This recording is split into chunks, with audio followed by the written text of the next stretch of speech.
G'day, folks, and welcome to the Vookcast, Australia's Nintendo podcast. My name's Oliver Brandt, and in this episode, I'm joined by Angelo Valdivia, Hey, Paisanos. Michael Goncalves, Hey, team. and Luke Henderson. Hello there. We've got a very big episode lined up for you. We've been off for about a month, but Nintendo has held like 3-4 presentations in that time, so we have a lot to talk about. We will jump right into probably the biggest story between last time we recorded and now, and that is the announcement of a new generation of Pokemon games. So Pokemon Day was a couple weeks ago at this point, and as always, the Pokemon Company held a Pokemon Presents live stream. Most of it was just shit that nobody cares about, which is about normal for Pokemon Presents, but it ended Not even the show. new information about Pokemon Concierge. That's true. I was really expecting something there because they said that they were going to make more of them, and then just nothing. But they did end the presentation with the new games, Pokemon Winds and Waves. So it's an all new region, and for the first time in a really long while, Europe is not the inspiration for it. It does seem to be based on sort of Southeast Asia, through to like Asia Pacific regions, which is really nice. 3 new starter Pokemon were revealed, which is Brout, the grass type, Pombon, the fire type, and Gekwa, the disgusting little water type. Hey, fucking excuse me? Get They also sick. revealed 2 new Pikachu forms characters, Mr. Windychew and Mrs. Wavychew, which They went really out there on those names. yeah. And you know, depending on which game you play, you'll have a different outfit. You'll have a wide brim hat when you're playing Winds, or baseball cap for Waves. Importantly, this doesn't look like a game from 2001. For the first time Looks ever, like a game Pokemon- from 2015. Yeah, I mean, For Game Freak, that's basically Yeah. modern day. that's basically modern day. It- For Does look a lot better than any other Pokemon game. Oh, by whoa, a whoa. It decent looks margin. alright. Let's see how it runs. No, I'm Let's saying, look at- well, I didn't say it looks good. I said it looks better. Let's settle down. That let's is an settle down. accurate statement. so yeah, it does look better. Some would even say decent.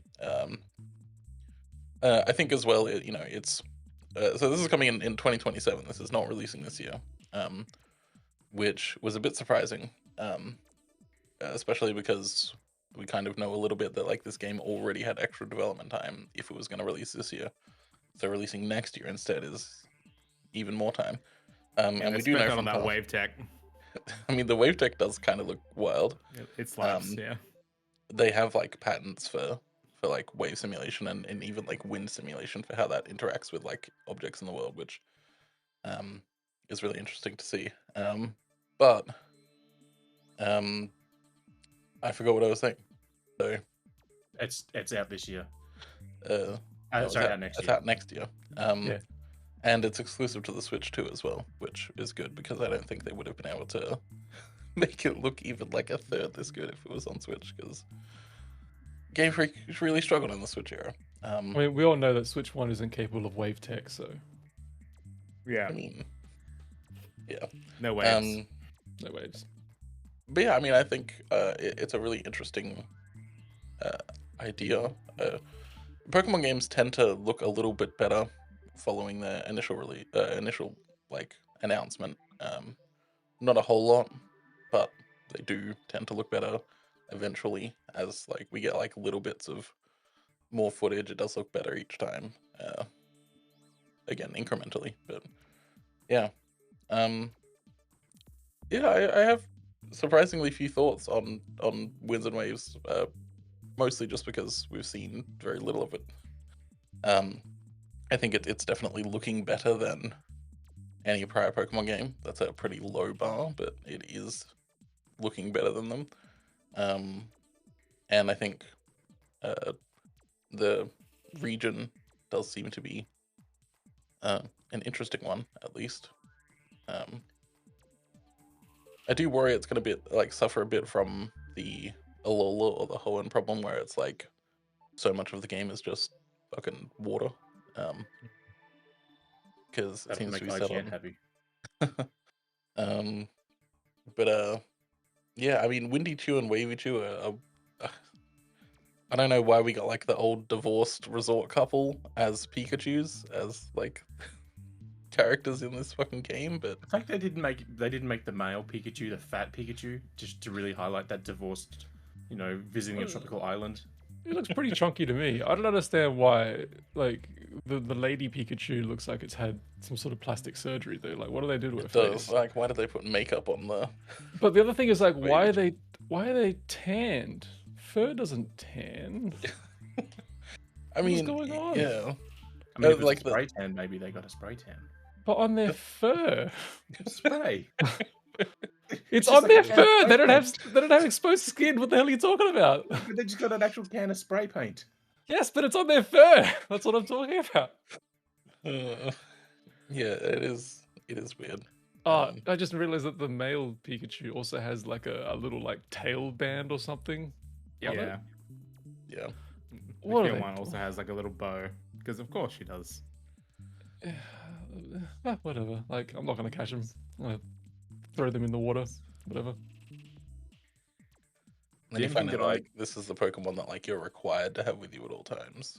Like Pokemon Let's Go, where like the fucking Wavy Chew and Windy Chew are like always with you. I The didn't only thing also that I realize we're at this level of like descriptiveness for Pokemon categories. Like Bean Chick Pokemon? Like what? Yeah. Is that like how many adjectives do we need? Can't it just be like a bird Pokemon? Is that not a thing? Like why puppy Yeah. Pokemon, not dog Pokemon? Oh, because it'll evolve into a dog Pokemon. Yeah, Michael, you idiot. Jesus fucking Christ. Is this your Oh first my time on a God. Nintendo I got podcast? slammed with some real Pokemon energy right there. It was instant as well.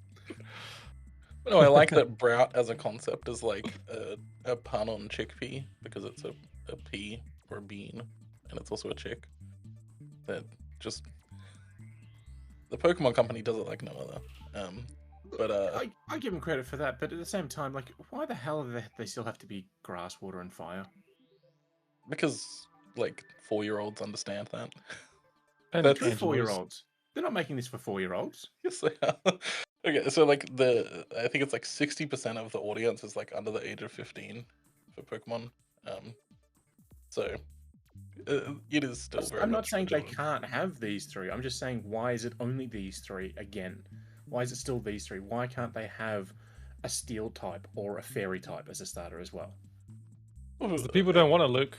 I don't want it. Get it out of here. It's Yeah. a bad idea. I'm sorry, Angelo. I forgot you're the Pokemon master here. Yeah. People are really shitting on my I'm man with that. Gekwa, so let's just fucking Yeah. let it No, slide. I'm with Michael on this. Well, Gekwa's my boy. I'm with No. I think Gekwa. it was cool, but I 100%. was watching Carl Bossman yesterday, and he pointed out they already had a Gecko water type 2 games ago.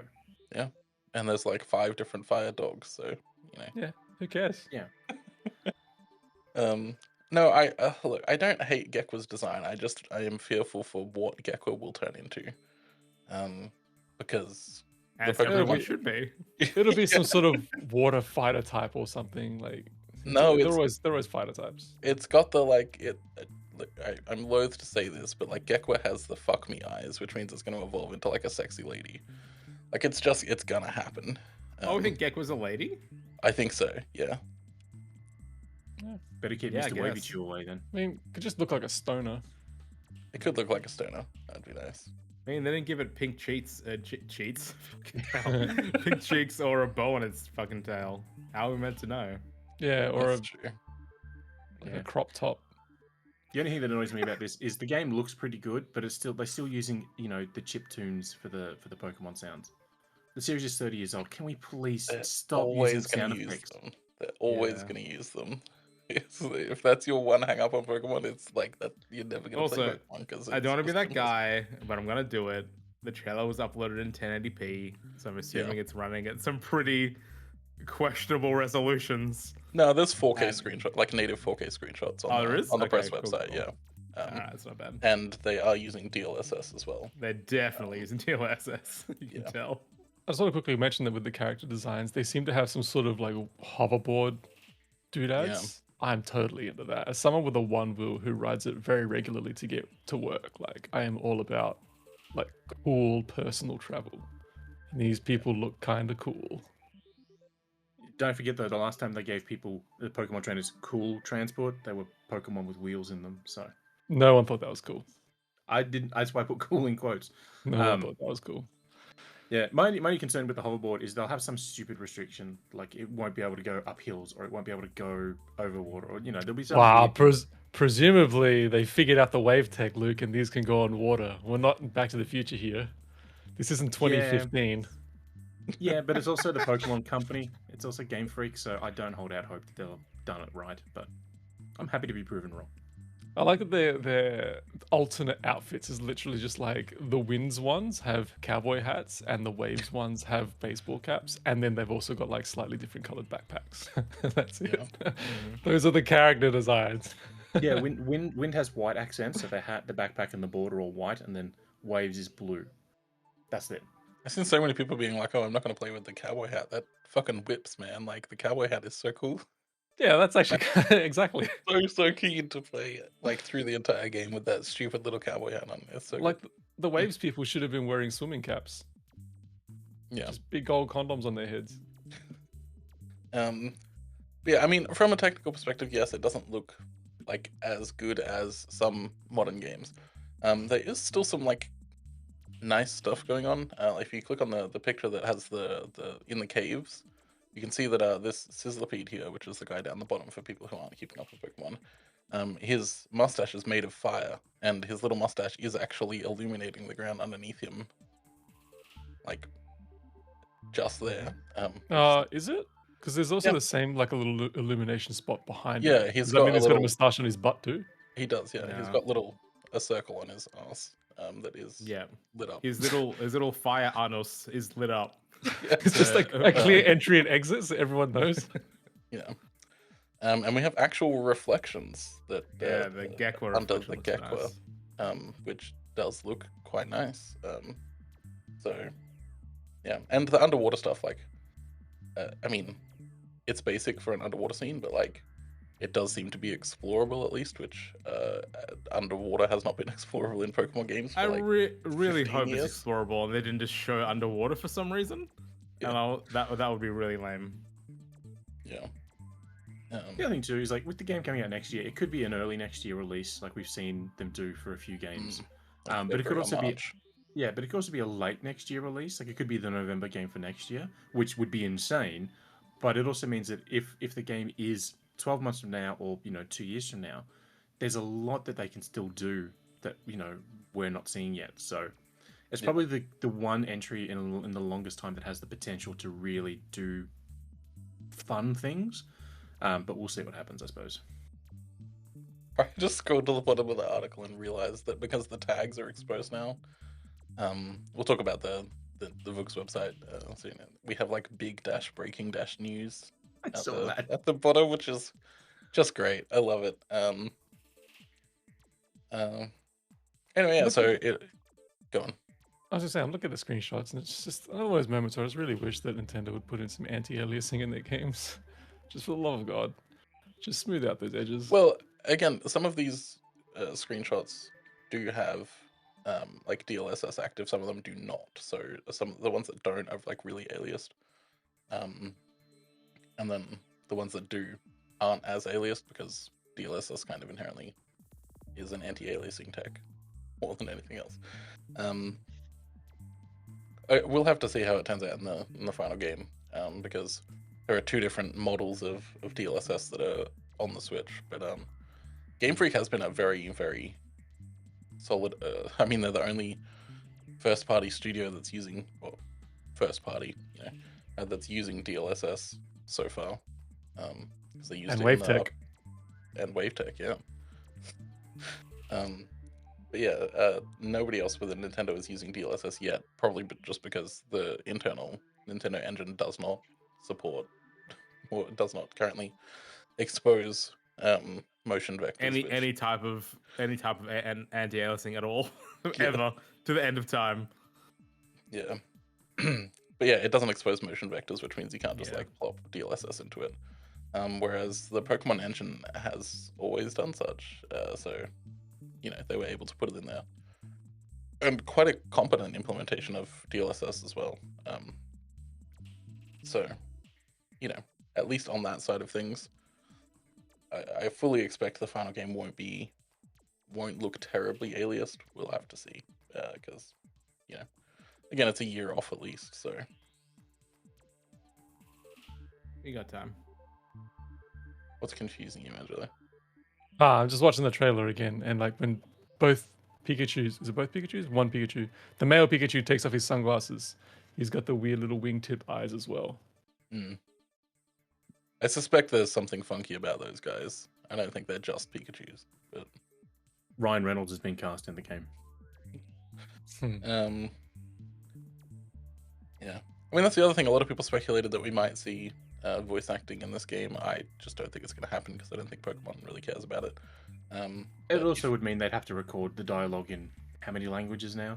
Yeah, but they got a year to do that now, so, I mean, it's possible, but if they're not upgrading Pokemons to sound like they're no longer, coming out of a Game Boy speaker, then I don't think they're going to worry about putting voice acting in their game.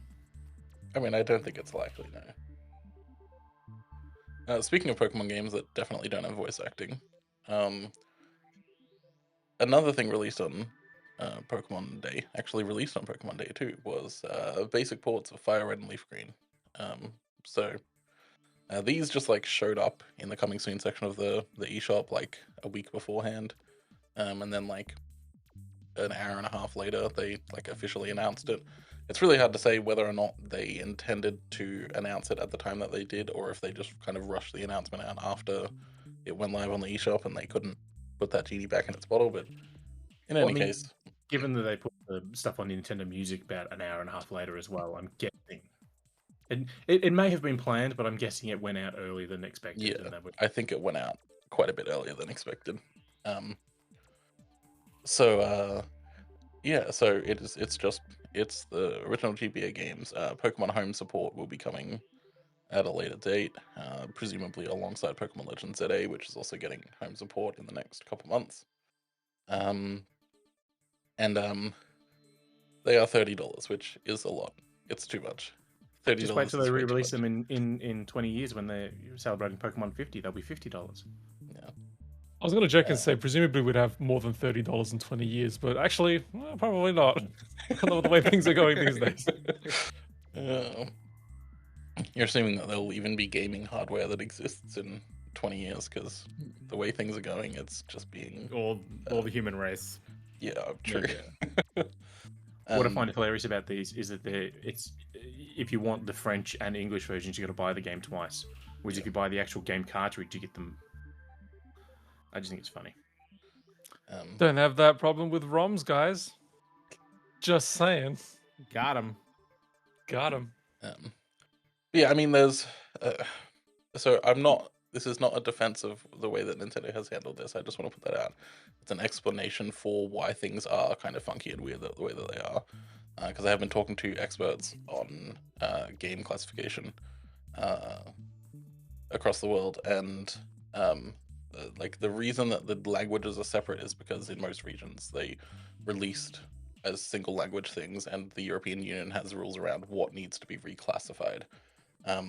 Same with Australia. It's that like adding online functionality to this, which it does not have, you can only do it wirelessly, like locally, would constitute a change that would require the game to be re-rated, which would require the removal of the game corner. It would require the removal of certain NPCs. So I think it's a case of Nintendo wanting to have the original experience available and not having to edit it like they did for Red and Blue on the 3DS. But it is frustrating. But that is why it is the way that it is, rather than, But at the same time, they could have done like a discount. Like if you buy the English version, you get 100% language for free. It should have been that. Like there's a reason for them being sold separately, there's no reason for them not having 100% conditional discounts. If you buy one, you can just claim all the other ones for free. Like, that is something they could and should have done. Yeah, it does mean that all of the game content is intact. They even added the extra. Even the soft lock is there, which I've loved watching Gen Z streamers. Yeah. People in chat go, "I'll press these 4 buttons together," so they do, and then the game resets on them, and they go, "I lost 2 hours of my gameplay." Yeah. So it is. Yeah, they even added like the events that that were normally you had to go to a connection tour or whatever to claim them, or Toys R Us or whatever. We actually didn't get both of those events back in the day. We only got one of them. So the fact that they're both available is the first time ever in Australia, which is bonkers. Officially, at least. Obviously, you can just emulate it and add those things to it. They also added like a language filter. Like, the game checks in with the Switch language filter, so you can't like name your rival like dickhead, which is like half the fun of these games. But you know, modern Nintendo, huh? Yeah, I mean, the game corner's intact, which is nice. The upside to all of this is that you actually get to see how cool the names are in other languages. Like in Spanish, Pokemon Edición Rojo Fuego. Hell yeah! That's a way better name than Fire Red version. Yeah. And I love I love the German version for green. It's a Blattgrün edition. Oh man. Great. Man, Europe kicks ass. Yeah. Just like every other language is like significantly more interesting than English, which is just like the worst, most garbage language. English is a stupid language. Just get rid of it and try again. Yeah. Yeah, there are a couple other Pokemon announcements on Pokemon Day. Like, there's this little Game Boy jukebox thing where you have. Yeah, go on, Michael. Tell us about the Game Boy jukebox. Like, what the fuck, man? Like, this is weird. So, if anyone hasn't seen it, it's a little replica Game Boy, like, that doesn't have Game Boy functionality. Let's make that clear. But it comes with a whole little carts, like quite a few actually from memory, like 30 something, like 40 or 45. 45, yeah. Which is in of itself just a wild choice to make for this entire system. But each one of them they're mixed between Pokemon Red, Pokemon Blue, and each one has a different song from a different part of the game. And you plug it into your cartridge, and it's like a little music player. It's like a little MP3 player that plays the song. And the front MP3, of the cart, brother. Oh, yeah, probably MP3. You know what I mean? The front of the cart has the Pokemon cart label, and the back of it has like a little screenshot from the game. So when you plug it in the correct way, a little screen appears on the Game Boy itself. Yeah, but which is just like relevant to the song that it's playing. Yeah, they can do that with one song per cartridge. Yeah. It's $110. You can get it. I assume this is exclusive to the Nintendo Store. Maybe not. It is, yeah. In Australia, yeah. It's just. I just don't know why they made this choice to have each song on a separate cart. That's so inconvenient. Yeah. I got two major problems with this. The first is that like it is so much just plastic. Well, I said two major ones. Okay. It's so much plastic. It is a lot of plastic. For even just like one cartridge hosting all of this, okay, I guess. But like just put it all in the damn Game Boy. So like they've got like so much plastic for each cartridge, and each cartridge by maximum has to have like 8 kilobytes of data on that thing. It is not much data for each one of these little pieces of music that are like, 4-track, 3-track, 2-track MIDIs, whatever they are.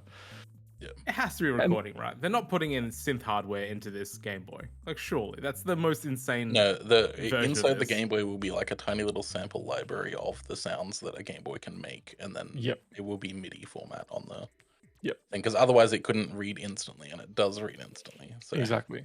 And it has to be so low powered as well. Yeah. But then, like, this is exactly what the idea of a Game Boy Mini should have been 10 years ago when they were releasing mini versions of consoles. They could have just released one of these little Game Boys, put 30 games on it or something, and we'd be saving the planet because we wouldn't be wasting as much plastic as we are today, spending $110 on this junk. Yeah. It just makes me laugh that we literally have Nintendo Music And when they put the Pokemon games on the Switch, they put Pokemon music in Nintendo Music, and then they decided this was the better option to put out the original songs. It's like, I don't know. But it also means it makes more sense if you look at how they're handling it in Japan. So what they're doing in Japan, I'm not saying it's a good thing, by the way. It's still like hyper giga landfill shit. But what they're doing in Japan is that like you buy a low cost, it's about $20. So you buy the Game Boy by itself, and it comes with 3 cartridges, and then you can buy the more expensive one, which comes with all the cartridges, or you can buy little blind bags for $10 a piece. I knew it was gonna be a fucking blind bag. As soon as you started talking, I was like, it's gonna be some blind bag bullshit. That have 3 cartridges in those little blind bag, and then kids can trade them with their friends and shit to get a full collection, or just songs that they like and shit. So that is how it's being handled in Japan. So fuck that predatory bullshit. They can go in the garbage. I'd rather do this. Yeah. But yeah, that is like, as a collectible toy thing, it makes a whole lot more sense than a collector's item. But it's still, again, it's giga landfill. This stuff is like gonna sit on shelves for like 15 years, and then somebody's gonna throw it out, and then that's it. It's just all this shit is gonna be in landfill.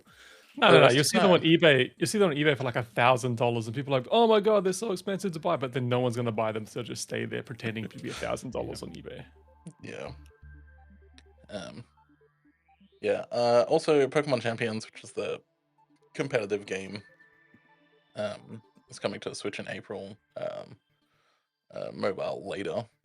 We don't really know how that's going to work, but whatever. I really wish they'd fucking release proper gameplay of that and stop showing off people walking around towns playing this game. Every time they've shown this off, it's always somebody sitting on a bus or sitting in a park with their phone or their Switch playing the game. It's like, just show the actual game. Yeah, idiots, go home and play video games. That's what they should be played. Not on the bus or a park. I don't care where people play the game, but it's like, if your entire thing is that people can play this game anyways, that's fine. But show the actual game. Show what they're playing. Don't hype it up as this big event when they're not doing anything. Sorry. That was very funny. Yeah. On to more things. There's so much to get through. The Marvel Maximum Collection is coming. Has six Marvel games that were Konami games, but the collection is being produced by Limited Run Games, so your mileage may vary. Yeah. Has 6 games with multiple versions with 13 playable options. The games included are X-Men the arcade game, Captain America, and the Avengers. That's one game, that's not multiple games. Spider-Man / Venom Maximum Carnage, Venom / Spider-Man Separation Anxiety, Spider-Man / X-Men Arcade's Revenge, and Silver Surfer. We don't have a date for this yet, but like presumably we'll hear about it in like a year and a half, and they'll tell us that it's like due in mid 2028 or some shit. Just because we're still waiting on a whole bunch of stuff that was announced. They've been pretty good on these collections, especially when they're from other companies, because the other companies are doing most of the paying. So, not saying this is going to work any quicker or anything, but the one thing that I find funny is that Spider-Man / Venom Maximum Carnage goes for like $400 on eBay. And I already saw making comments about how this game's going to be so much cheaper now because it's coming out this way. And it's like that's not how any of this works. No. I mean, the physical copy of the GameCube Fire Emblem game like actually went up in price once the Nintendo Switch Online version went live. So, yep. Who knows? I mean, I don't trust Limited Run Games to put it out anytime soon. Like, we're still waiting on Sigma Star Saga DX, which was supposed to come out in March last year and still is not out now. So, yeah. But it's nice that these games are going to be playable on modern platforms. My only issue is Konami's done a lot of this sort of stuff with like Digital Eclipse and that, with the Castlevania stuff and everything, and the Mega Man stuff and all that. It's like, that's great. Not Mega Man, sorry. The arcade stuff. It's like, that's great. Why the fuck did you go with Limited Run Games for this one? What was wrong with going with the teams that already knew what they were doing, instead of going with Limited Run, who they put out the Jurassic Park collection a year and a half ago, like October 2024, and that's now being delisted next month. It's no longer for sale. Probably because Digital Eclipse is so all in on making these like packaged up little museum packaged collection type things now, Yeah. where that's more their thing, that they're like, oh no, we're really striking gold with these and people really like this. Like, we don't really want to just hodgepodge a bunch of crap together. Yeah, I can say that. Not that these games are crap. Like, these games are actually pretty sick, but like you said, they're not coming out in our lifetime. So, well, see, this is the thing about like LRG, right? Is that like they're not doing any like engineering work for these, right? They have like these customized emulators, and then they put the games in the emulators, and then that's it. Like, that's, they don't do anything more to them beyond that. Like, sometimes they'll include like a page that has like the, like, oh, here's some concept art, but it's just like a menu in the item before the emulator launches. It's yeah, there's nothing. This one will have save states and rewind and a music Yeah, player. and they usually have those, but that's just the basic Yeah, emulator feature.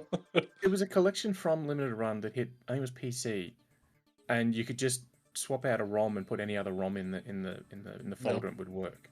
I can't remember what it was now. retro art.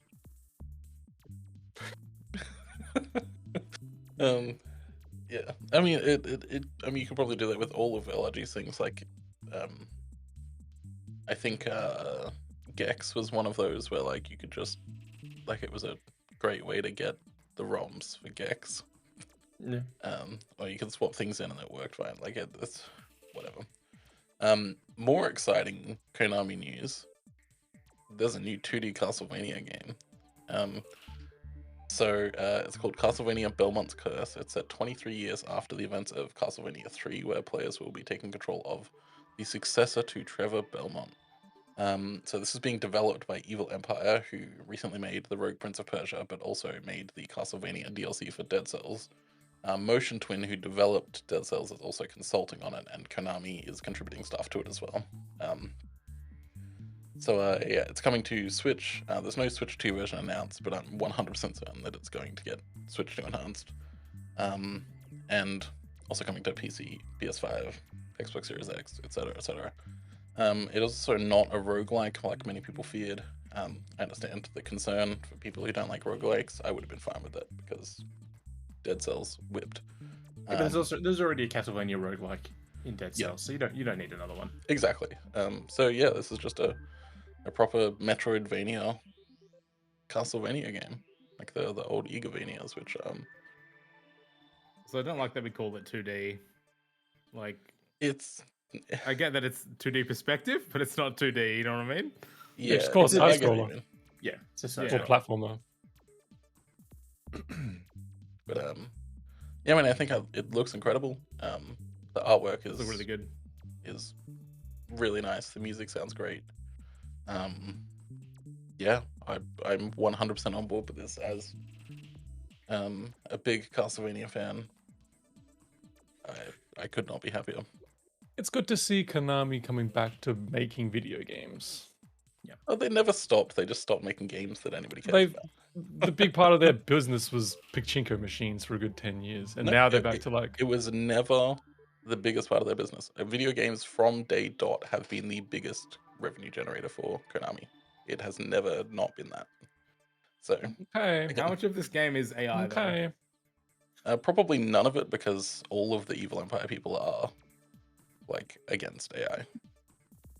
Yeah, but Konami. Yeah, but Konami isn't the one like on the ground putting assets into the game. I think we can be reasonably confident that there's not going to be any AI in it. Well, let's hope so. I really do hope so. If it did have AI, I would be really, really disappointed. I will say, this was actually shown off during the PlayStation State of Play, and I knew Ollie wasn't watching it, so I had to tag him. I'm like, Ollie, new Castlevania, and he sort of freaked out. Yeah. And then I started watching the State of Play in hopes that something better would come up afterwards, and it sure did not. I like how there was just like a random Konami Direct in the middle of the State of Play. It's like 20 minutes of dedicated Konami stuff. Yeah. Because that's what they also announced, the Super Bomberman. Yeah. Was that then? Or was that the Nintendo Direct? That was the Nintendo Direct, ignore me. They had a whole bunch of Konami stuff in there. Yeah.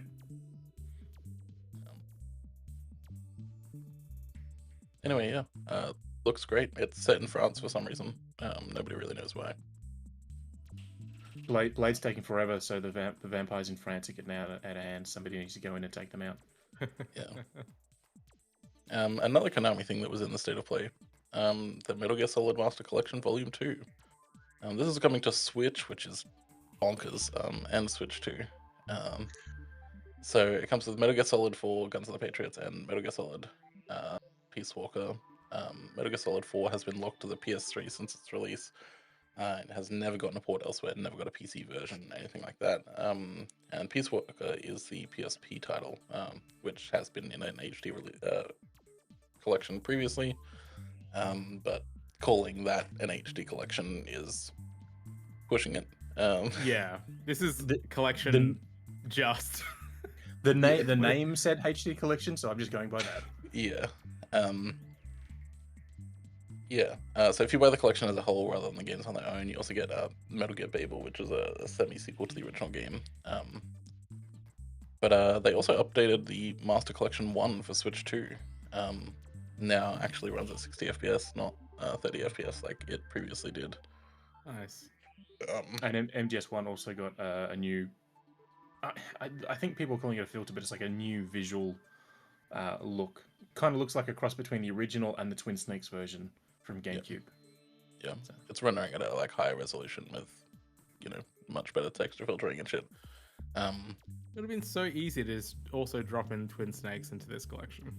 Yeah, but Nintendo have the publishing rights to that, so I don't think Nintendo really gives a shit.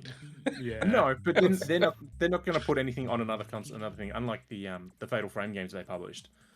Yeah, they had to do a thing, but yeah, they're not going to put maybe on the Switch 2 version of it, sure, but other than that, no, it's never going anywhere. Yeah. I'm just blown away by the fact that because as far as I know, there's no they don't have the source code for Metal Gear Solid 4 anymore, so they're decomping it and trying to shove it onto the original Switch, which is massive project for Metal Gear Solid 4. Yeah. And it was written for the Cell, which is just a fucking nightmare realm of a processor. So yeah. Even our emulation of PS3 is super spotty and hit and miss. It can be done with some games, but it's there's a handful of games that you can play from start to finish, and the rest are just broken in a myriad of ways. So yeah. What's kind of interesting is that it is getting physical releases. They didn't say that during the show, and they didn't say that after in the press release. The Switch version's getting Metal Gear Solid Peace Walker on card, and then you download MGS4, and then Switch 2's getting a game key card for the whole thing. So yeah, sounds about right. Yeah. And then after this, all we really need is Metal Gear Solid 5, and then we'll have everything playable on every console. If we just ignore Metal Gear Survive, which does have stories. I was going to say, I'm like, are we ignoring that multiplayer only one that nobody liked? Yes. Yeah. And rightly so. But yeah. I mean, I vaguely like Metal Gear. I think I would appreciate it more now that I kind of get Kojima. I didn't really get his shit beforehand. And then I played Death Stranding 2, and it all just kind of clicked into place. So yeah, can anyone truly get Kojima? Jeff Keighley sure tries. Oh my god, he really does try too much. Alrighty, we have one here that I'm just gonna Google something before I start talking about it. But I'm pretty sure there were a bunch of layoffs here, just a couple days ago. Technically, yes. Technically, no. Yeah. So, Bluey's Quest for the Gold Pen, an RPG-ish kind of Zelda-like game. Before we continue, Angelo, I'm gonna have to claim that cat tax photo. I'll put it in chat. Luke could put it in the video if you want. Yeah, so Blue's Quest for the Gold Pen was announced last year and did release on mobile, I think exclusively through Apple Arcade or something. Or maybe it was just a paid game on mobile. I think it was just a paid game. Yeah. It was originally created in Australia by Halfbrick. This port is being done by Golf with Friends 2 developer Radical Forge. The game is coming to Switch and Switch 2, and on Switch 2 it's actually getting a full game card, which is wild. Yeah, this does have the original story by an original story from the creator of the series, with music and voices from the show as well. Unfortunately, Halfbrick did suffer some mass layoffs, as announced earlier this week. 41 jobs were cut, and like for a studio as small as Halfbrick, that's a pretty sizable amount of layoffs, which, yeah, really sucks. But that's the games industry for you currently. But I mean, the game looks nice. From what I've heard from people who've played it on mobile, it's a fun little game that is, fine for children, but also just a decent game for playing as an adult. So yeah. The weird thing about the physical release being on full card is the publisher, PM Studios. They also published Ukulele, sorry, whatever the hell they call that thing. And it was the same. And then for whatever reason, they thought people were going to pay $100 for that game on card in stores, where it was like $45 or something digitally. Yeah, it was like twice as expensive to buy it physically as it was to buy the digital version. Alrighty, let's just blaze through some of the stories. Xenoblade Chronicles X Definitive Edition got a Switch 2 edition, so now it's called Xenoblade Chronicles X Definitive Edition Switch 2 edition. It's also kind of jank. It looks real bad in handheld mode, and yeah, it looks real bad also in non-handheld mode. Oh, it looks a lot better docked than it does handheld, but it's still not. The upscaler is whatever upscaler they've chosen, yeah, which looks like to be FXAA, which doesn't really make sense. Like, it looks awful. Like, they're really, really fucked up. Yeah, it does not look great. It looks like, there's like early like AI GIF generators that existed, like with the Will Smith spaghetti thing. That's what it looks like, because everything is like constantly like shifting and like warping and shit. It does not look great. They also didn't update any of the like part of the LOD like zones in the game. So like the LOD is like hella short. Yeah. So hopefully they get the memo. I've heard Nintendo have been doing refunds for people on this, which is never a good sign from Nintendo. So hopefully they get the memo and they fix it up, because it's not good. Yeah, which is a shame, because it is at 60 FPS now, and it's the trade-off between playing at 60 and looking like a fucking Picasso. Yeah. But it does play really, really well at 60 FPS, so it's like really disappointing that it looks like absolute fucking shit on handheld, and still kind of shit, but not as shit in docked mode.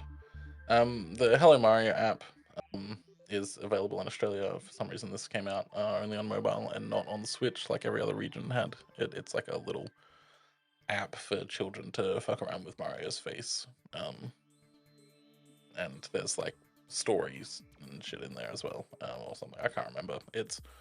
You can only use it for 10 minutes at a time, and then Mario goes to sleep, because they're trying to limit screen time. Hopefully we get the Hello Mario merch soon, because like I've got a couple of friends with babies that would love some cool shit like this. So yeah, and Michael would also like those amiibo. Yeah, the $80 block amiibo. Skyrim was updated on Switch 2 after the just absolute dog shit previous Switch 2 edition that they released.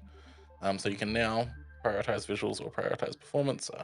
The second one boosts the FPS to 60, which fixes the input lag problem. But if you play it in quality mode, the input lag is even worse than it was prior to this update, which is just wonderful. I'm so glad that they made it worse somehow. To be honest, though, anyone who selects prioritized visuals in a game that was originally released 15 years ago needs to have their head examined. So this is the thing. I tested it, and the only visible difference between the prioritized visuals and prioritized performance is that, like, when there's foliage around, it is less dense on prioritized performance, and like the load distance for it. So like the the loading zone for like grass and shit is like shorter. Yeah. So I just play on the 60 FPS mode. There is no reason to play on the prioritized quality mode. It's just not worth it at all. It's even so close. We're so close to a world where 60 is the minimum. We're almost there. Almost there. Like nothing will ever release that isn't 60 ever again. Yeah. I just like it that it's hilarious that Fallout 4 released less than a week ago as we're recording, or a week ago when we're recording, and it looks and runs far better than this does. And this has had how many more months on the market, and they keep not fixing it all. Fallout 4 seems to be like a pretty good port, like jank and all, like it's not Fallout 4. Yeah, not counting the general Bethesda jank that the game's known for. Yeah. I have not had any visual or issues that have a bit of pop up here and there, like trees in the distance, but nothing beyond that. So I'm okay with it. Yeah. The Legend of Heroes Trails Beyond the Horizon. This is not something anybody here really cares about. It's like the 17th game in a series where you can't jump in halfway through. So like, it is. None of us are really playing it. But this was a super weird situation where a game was the demo was rated for it, and then the rating was changed to refuse classification, meaning the demo was banned, and then that was reversed. But then there was no listing for the game because it seemed to be pulled when the demo was refused classification, and then it got refused classification again, and then set back to 18 plus again. Local distributors. Why was it refused classification? Oh, they didn't say. They didn't say. Cool. I did write to the Australian Classification Board for information on it, and they said that they had nothing to share. So, that's bonkers. Yeah. What? Oh my god. Okay. It's weird. Yeah. Local distributors for NIS America games or NIS games in general. Had no insights because they weren't publishing it physically, so it was just like whatever NIS America decided to do. And then just without any notice, it just released. It just released on the eShop and the PlayStation Store like nothing had happened. And it has an R18 rating for, I think there's simulated gambling, and I think that's primarily it. Yeah. The game on release was $90 on Switch and $105 on Switch 2, and then the day after, because it went on sale in Europe because it had been out for a month, it went on sale. So, yeah, our weird new weird classification system. I mean, there seems to have been like a weird like war between IARC and the Australian Classification Board, where IARC was saying, my understanding at least, is that IARC was saying that like this would lead to a refused classification, and the Australian Classification Board was saying that it wouldn't. So who knows? Hopefully it doesn't happen again in the future, because what a stupid situation. We all know it will. Yeah, it will. Just on the topic of NAS America and their games, East X Proud Nordics was released recently on Switch 2, which is an enhanced version of East X, and it is a bonkers game. It looks insane and runs at 120 FPS, which it's nuts. Like I'm shocked that they were able to do it. Which is even crazier when you consider that the game is available on Switch, like the standard the Proud Nordics editions, like the HD 4K version, whatever you want to call it. The base game's on Switch, and it does not look or run great at all. Yeah. So, yeah. And then it's actually improved from the Japanese version. The localizers for East games, for whatever reason, add a bunch of stuff. Like they added like multiplayer to the original East X, and then they added 120 FPS to this version, which was then back ported to the Japanese version when this version came out. So, yeah. Amiibo. There's 2 new Kirby Air Riders amiibo. These just kind of came out of nowhere. We needed to talk about this. So the King Deer to the amiibo is $70, which is the same price as the various Splatoon triple packs that we've had in the past, the tracks from the tank vehicle part move, and apparently that justifies being $70. And the new amiibo are Sword Kirby and Dragoon and Noir, Dedede, and Hydra. We don't have prices or release dates for this. We also don't have a release date for the Chef Kawasaki amiibo. But holy shit, $70 amiibo. What is going on there? Yeah, it's crazy. It's wild. Like even the mega amiibo that we've had in the past, like we had the large Detective Pikachu one. Mm-hmm. We had the mega Yarn Yoshi. I think that was only $60 back in the day, right? Yeah, $54.95 was the price for that one. So yeah, it is kind of bonkers. I mean, the other Kirby Air Riders amiibo have all been $59.95 anyway. So it's not as if like, you know, the rest were $30 and this one's $70. It's not a huge jump, but it's like the fact that they're all $60 to begin with, and then this one is $70. It's just absolutely insane, and it's all because they've got you can, you know, swap the riders around. It's like, okay, yeah, they're doing the Starlink. You remember Starlink? I have it. It's behind me, like here on my shelf, because Amazon had it down to $15 for the game in the starter box. So yeah, I also bought it on Amazon when it was $15. It's the closest thing we're getting to a Star Fox game anytime soon. So exactly, yeah. I mean, it's better. Just like for people who are interested in Starlink, by the way, there's like one person ever that will be. Just buy it digitally when it goes on deep sale, because like then you don't have to swap out parts and shit like that. Like you can just open the menu and change things. It's so much better. But yeah, these Air Riders amiibo, like I have most of the Kirby amiibo. I think all of the Kirby amiibo except for the Air Riders one, because like I'm not spending money on these are ridiculous. Like it's just too much money. I'm pretty sure.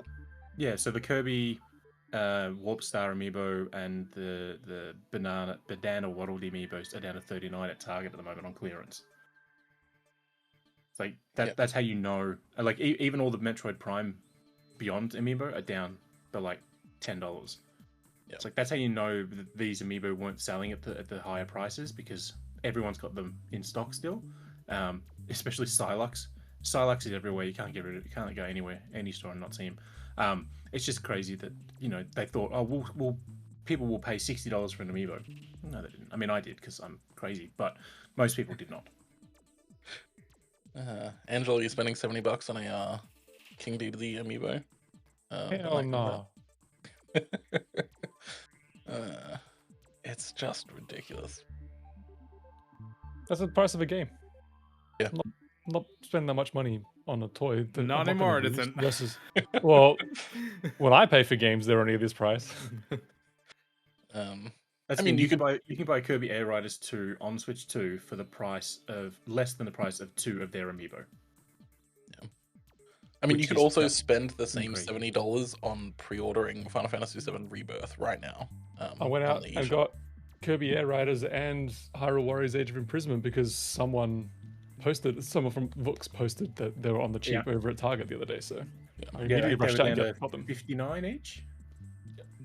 Yeah, so because I got Hyrule Warriors at the same time, which is like the day before I picked up Assassin's Creed because they brought it down to $59. I was like, I'll pick that up, and then the next day I was down to $49. I was like, you bastard! So I went back and no, it was $69 at Target, and then they're down to $49 the next day. So I went back, got the discount, and then I was like, well, I'm there, I might as well pick up Hyrule Warriors. Yeah.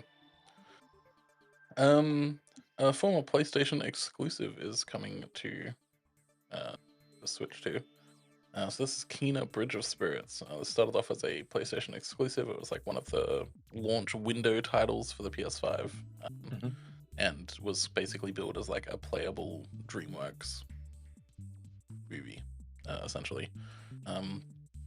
It looked quite nice. And then it came to PC, and then it came to Xbox, and then Switch 2 was the last one to get it. It's not coming to Switch because I don't think the Switch can handle it. There is no date for it yet. By the looks of this trailer, I don't know if Switch 2 can handle it. There's whack dithering going on in I don't know what's happening. That looks really weird. Yeah. I mean, there were a lot of I don't know, in directs and stuff. I mean, this is just like they announced it on Twitter, but like the direct trailer for like Fallout was just dog shit. It looked so bad. It also looked bad. So I don't know what's going on. We've seen a few of those now where like the Switch 2 trailer for something has just like looked shit, and then the game came out and it was like completely fine. So I'm hoping this is a case of that, but we'll have to see.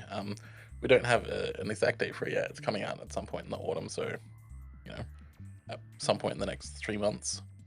This seems like a game that Digital Foundry would look at because there's a direct PS5 comparison that they can just do. So yeah, and Xbox Series S as well because it's on Xbox. You know, but yeah. I mean, I've heard good things about the game, but like it was always like never in the like the impulse buy price range. It was always just yeah. I will say too though, the fact that they're also working on this while also developing the brand new game is kind of crazy for me. Yeah, so there is a sequel that was announced recently. State of Play, probably. State of Play. It's not in the run list too, but yesterday, South of Midnight was dated for both PS5 and Switch 2. It's coming out on March 31st or April 1st, depending on which part of the world you're in. So that's 48 gig on Switch 2, and there's no cloud saves according to the eShop listing. Ollie pointed that out yesterday. Yeah. Which usually like I mean games often like have their eShop listings and like show no cloud saves, like, but that's usually when the game is like 4, 5, 6 months away, just because the developer hasn't updated it. It's very, very rare that like we're so close to the release of something and it doesn't show cloud saves. So I don't know what's up with that. Yeah, there was also an Indie World showcase just a couple days ago. The headlines here: Blueprints. The game that everybody talks about, Blueprints, Mini Shoot Adventures, and Rotwood, all released during it. Rotwood is a Switch 2 console exclusive from the makers of Don't Starve and Mark of the Ninja. Mini Shoot Adventures is a wonderful like twin stick shooter Zelda-like. It is such a good game. I played it on PC for review. Like the visuals are a vibe. Like, yeah, they're very clean. Yeah, it's a lot of fun. Yeah. So I played that on PC for review, and it's like just a really fantastic game. I will probably buy it again on Switch too. And yeah, there's a few other things in there. The Melbourne-made mixtape is coming to Switch too. I think that also got a release date. April 26th. Yeah, there you go. It's a game about dead dogs, if you're into that. Whoa. Let's not besmirch this game. This actually is quite a gorgeous little game that just watching the trailer alone takes you on about, 3 spectrums of emotions. Yeah. It's I remember watching it and I was like, oh no. Yes, exactly. Because I was like, oh, hey, there's a cute game about dogs here. And then literally the first frame shows up and he's got a halo and I'm like, oh my God, what have I just put on? And then you read the description and it's about him trying to find his owner in the afterlife. And you're just like, oh my God, this is going to be so heart-wrenching. It's like Spirit Fairy. You're like, this looks adorable. And then the more you see it, you're like, oh. No, but at least Spirit Fairy, you kind of get the idea of it, like it's in the name, whereas this is like My Little Puppy, not My Little Dead Puppy. I think Spirit Fairy was interesting, right? Because like I knew it was going to be like obviously deal with some shit, but it fucking went hard. Yeah, like, really went there. That's what I meant for Spirit Fairy. Like you knew what you were getting into, but like you didn't expect it to go from 0 to 100 straight away. I still haven't brought myself to play that game yet because I know it's going to be such an emotional ride. That I don't know if anyone's really in like the right mind frame to play something like that. You just kind of have to just jump in. I guess. don't think you're ever in the right mind frame. I remember I'm going to be vulnerable for a minute. I played, what's it called? Is it That Dragon, That Cancer? Yeah, That Dragon Cancer. That Dragon Cancer, whatever it's called. About 3 months after my dad passed away from cancer. Oh. And that was. That like I don't think I could have picked up probably a better time to actually play that game, to be honest, because like everything was so still raw and like completely like open, and it was like playing the game and seeing somebody else's journey. Obviously a totally different type of thing. Like losing a child to cancer is very different to losing a parent to cancer, but it was such a trip to play through that game during that period. Even though it was obviously touching on a subject that was quite sensitive at the time, but it was amazing. And if anyone hasn't played it, I highly recommend it. It's but I guess in that regard, yeah, in that regard, it kind of like Spiritfarer, it kind of helps like sort of pull you through something like that, right? Yeah. Helps sort of shepherd you through something does. like it puts a bit more perspective around it. So I totally understand that. Spiritfarer is like a wonderful, wonderful game. Like it is so like it plays with like the dissonance of itself like in really fantastic ways. Like it is like you have this like heart-wrenching goodbye to a particular character, and then like, you know, 30 seconds later, like you get a pop-up that's like, oh, your wheat is ready to harvest, and it's like, man, I don't want to fucking harvest wheat, right? Like, but it knows that, right? Like there are mechanics where like if you have recently like sent on a character, other characters on the boat like will like chip in a little bit more because they know that it's really hard on you. Like they do some really interesting things with it. I love Spiritfarer so much. It's such a good game. But yeah, this Dead Dog game, hopefully, I mean, I'll never play it because I can't handle that. But yeah, there are a few really interesting games in that. I'm down for more Inconveni. I checked that game out a couple of years ago as part of a preview, and I've been waiting for it to get a release date, and it finally did. It's when was the date? April 30. And it's literally just you working in a Japanese convenience store in the 90s for your aunt. And it's not one of these ones where there's like, oh, the door in the back room opens to the dimension of hell and demons. None of that shit. It's just you working in a convenience store. When people come in to say, hey, I need to buy this because my wife's pregnant, you help them or you don't help them. If you help them, you'll learn more about them. If you don't, they'll buy what they want and leave the store. It's just that. There's no super alter ego thing going on behind it. So yeah. I appreciate that my part. Sorry, go. You finish. I was just saying, I appreciate that we've got this like subgenre of cozy games. They're not even really cozy games, but it's just like games about the mundane that are just kind of interesting. Like there's that bookshop game, like farming sims have been doing it for a while now. I appreciate that exists. It's very millennial core though. It really is. Oh, Ratatan got its full release date too. Oh fuck yeah, Ratatan! I'm so down for that. Holy crap! I cannot wait. Then on July 16. So we got like Toem 2. Toem was a really good game. It's great that it's getting a sequel. There was that completely fucking insane Densha Attack. Densha Attack, which got a demo. The direct opened with that, and everyone was like, "Okay, cool." This is like it's the vibe. Yeah, what if Jet Set Radio, but you're a train? Like, what a bonkers concept. But I've played the demo on Switch 2, and it's really good. Like, it's an absolute banger. So, yeah. Lots of I was gonna say before, I'm doing my part. If you haven't fucking played Blueprints, play it. Like, it's amazing. That's my game of the year last year. I bought it 2 nights ago because it is I think it's very cheap on Switch 2 at the moment. It's got like $27 something down from the 45 or whatever it is. So it's totally viable. So good. So, one bit of advice, because obviously you're not playing on Steam and you can't use Steam Notes. Buy a notepad. Like, don't use an old one. You're gonna need an entire fucking book. Get ready, and because you're gonna need it. It's man, I want so many more people to experience this game.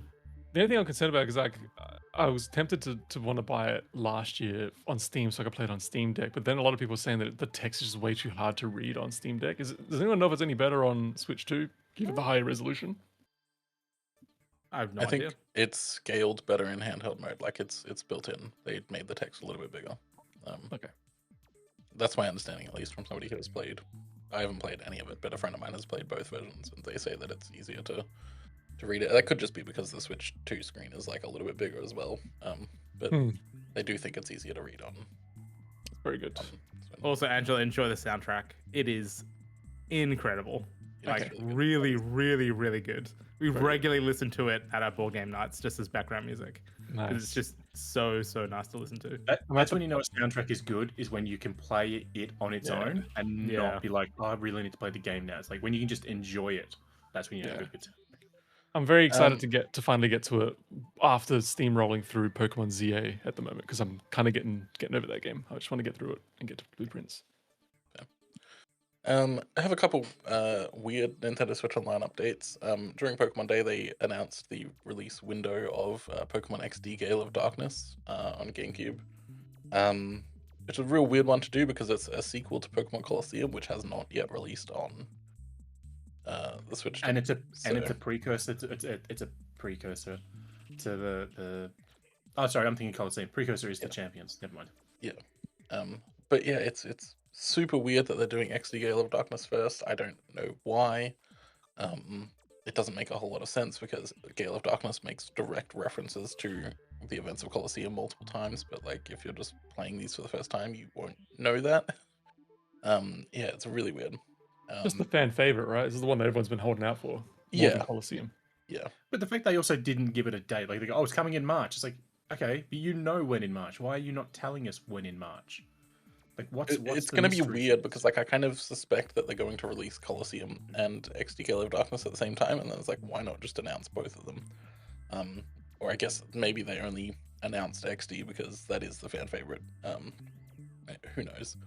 Anyway, there's also some Mario Day stuff that's coming up in a couple days, and there is Mario Clash, Mario's Tennis, and on Virtual Boy, and Mario vs. Donkey Kong on the Game Boy Advance, which had a remake recently on Switch. So, yeah, now you can play the original.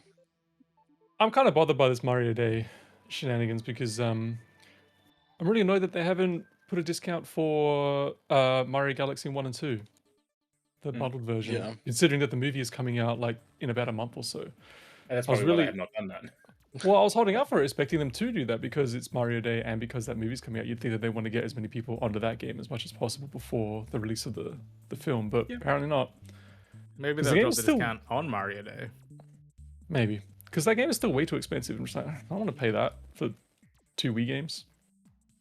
Yeah. Before we get into our feature discussion, it won't be much of a feature discussion. It's just a big things happening kind of discussion. There's some nonsense going on with the Australian government. So. Oh yeah, I forgot about this. Yeah. So. But Angelo and Michael don't know this yet. So they're learning this as we talk.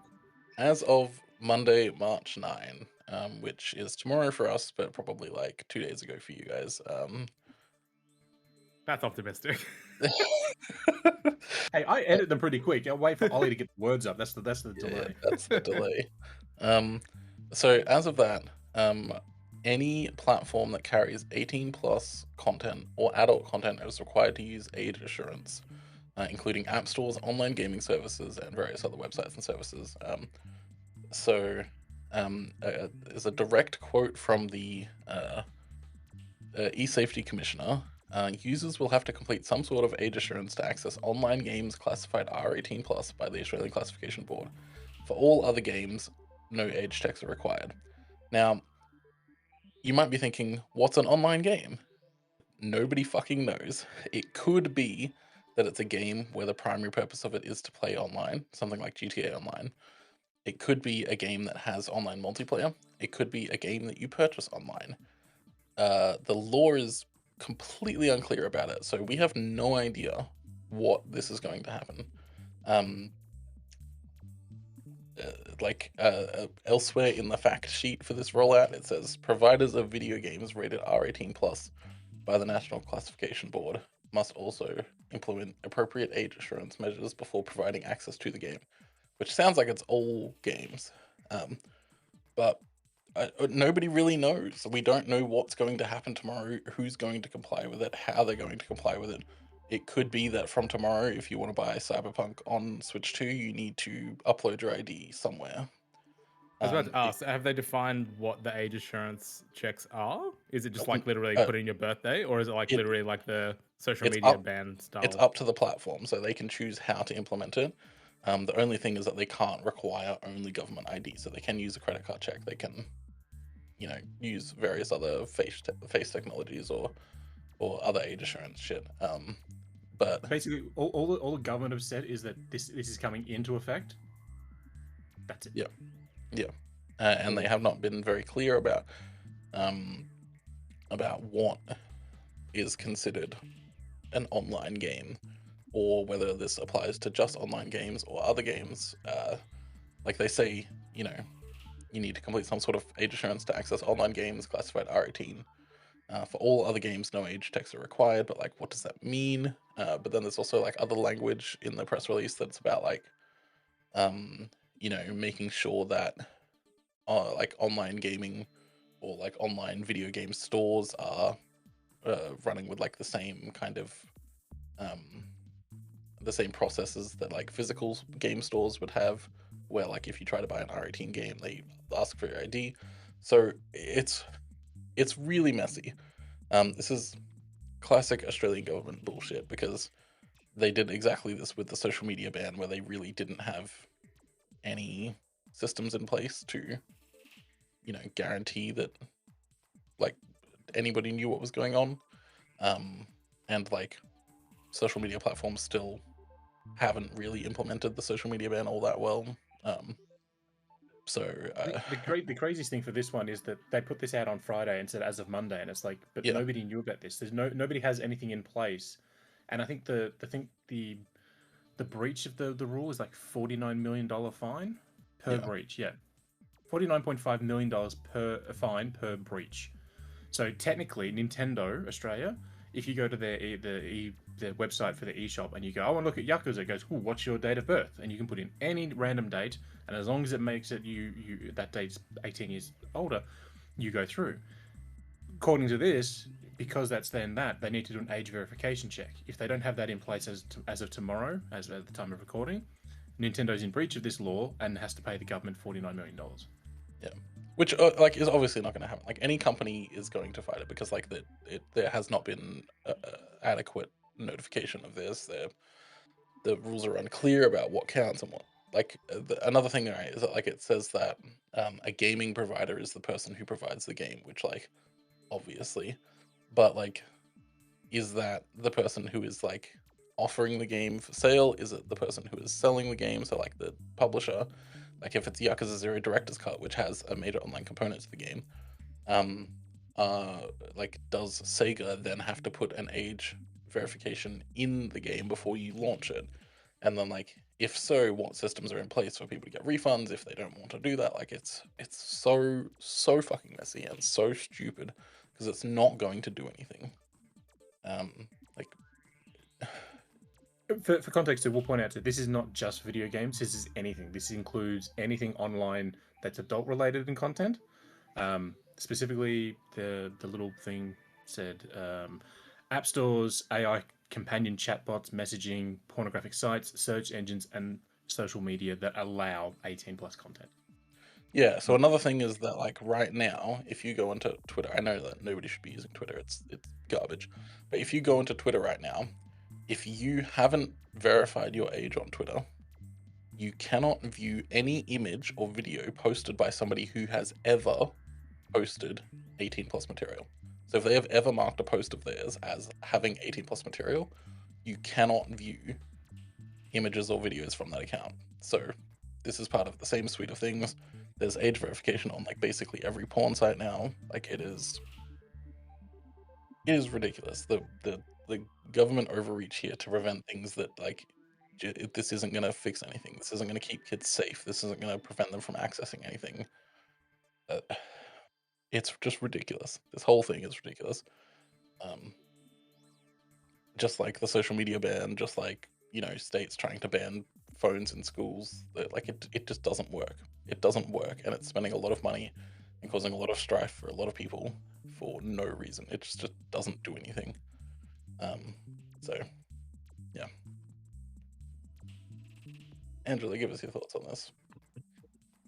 I'll be here all day, but it's a difficult one because yes, there is a significant amount of government overreach going into this, where they're really just taking a sledgehammer to everything. But it's also pretty much any online platform's fault that they haven't been implementing safe measures from 100%, the beginning. Yeah, that is the problem, and it's a systemic problem where it's been profit over people, and it's taken government regulation to step in after years of people, like social advocate groups, screaming from the top of their lungs about this being a huge problem for very what's the word?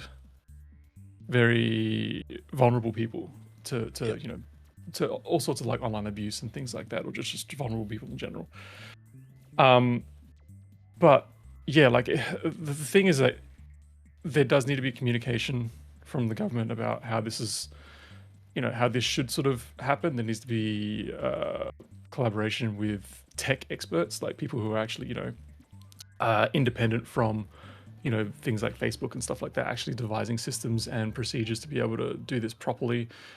The government is overreaching here, yes, but also the platforms need to meet halfway and admit that they're at fault with this, at least to some regard, that there needs to be safety measures involved, and not just say, oh look, we're going to put a blanket rule over our platform because the government has said so. If you don't want this, then you need to lobby your government to change the rules. It's like, well, no, like it needs to be met halfway between both sides. Like it's to the point where like even Blue Sky isn't even at fault. It isn't even innocent of this at the moment. Like I discovered the other day, because what I do sometimes, like when I see funny posts on Blue Sky, I'll just try to send them privately to my partner. Like, I follow a bunch of cat accounts because I'm an idiot and I like cats.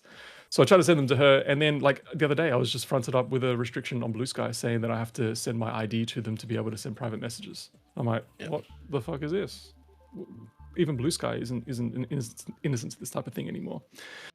In regards to what you're saying though about gaming platforms, yeah, it is difficult. It's annoying. I see where both sides of the problem is though. Like for the problem with a lot of game platforms is that there are too many kids on them without any sort of parental guidance. How many news stories were we seeing back in the day of kids spending thousands of dollars of their parents' money on like Roblox money or Fortnite money and things like that because they just had carte blanche access to their parents' credit card details, right? Because parents just don't put parental safety guards on them, and that's something that game companies have had on their consoles since like since the PS4 and Xbox One came out. They started putting parental guards on. Since the Wii came out, the Wii had parental controls on it. Yeah. So there were safety measures there, but just way too many people overlooked them, and then it just became too much of a problem. And now everything is just dialed up to 110 at this point, 110%. So yeah, I don't know. I mean, the better way to sort of go about this is how some companies have gone about with some of these longer term social platforms, where they kind of have their own sort of algorithmic look backs on people's activity to determine, okay, this person's been on our service for more than 13 years. It means that they're obviously more than 13 years old. Therefore, they would qualify as an adult by legal standards. Yeah. So I'd imagine something like Steam that would account for people like us who have had an account since 2009 or 2010, maybe longer or something like that. That's sweet summer child. Yeah, I know. but that's what I'm getting at, is like things like that would sort of help a lot more. But obviously, adult sites don't really have that kind of thing. But it's just such a tricky one, dude. Like everyone involved in this area needs to kind of get together and spend a year just hashing out how this needs to work for the people, and not just to why come did I people's check? asses. I was like, I wonder how old my Steam account is. Jesus Christ! I'm gonna guess 2004. Go. He's pre Half-Life 2. He's 2003. 2003. Yeah, September 17, 2003. I think it's like 4 days after Steam launched. Jesus. That's insane. Yeah. I mean, I do associate Steam with Half-Life 2, but Steam was about a year before Half-Life 2. Yeah. My Steam account can drink in America. Can't run for president yet, though. Still got like 10 years on that. Yeah. Also not a US citizen, thankfully. Yeah. Anyway, that's where I'm at on it.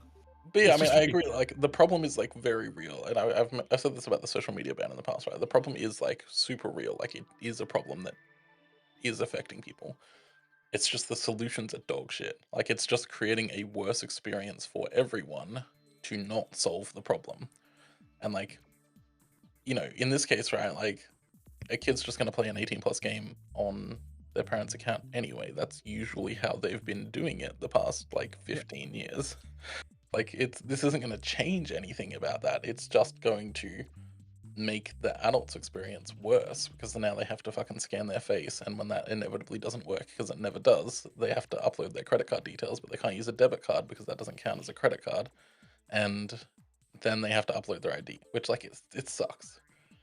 I think that's where the tricky thing is, right? Because like back in the day, when we think about when we're younger, we're like, oh, we used to watch adult films all the time, like horror films, or play R18 games and stuff. It's like, but a lot of that was all single player / solitary experiences where you go to a cinema and you watch it with 1 or 2 people or something. Nowadays, it's the internet where you have access to millions of people at any given time. So who knows what's going on? And like, that's where the government sort of feels like it needs to step in and be like, we need to protect the children because now the internet is open for everyone. And that is the problem, ultimately, is that everyone is on the internet.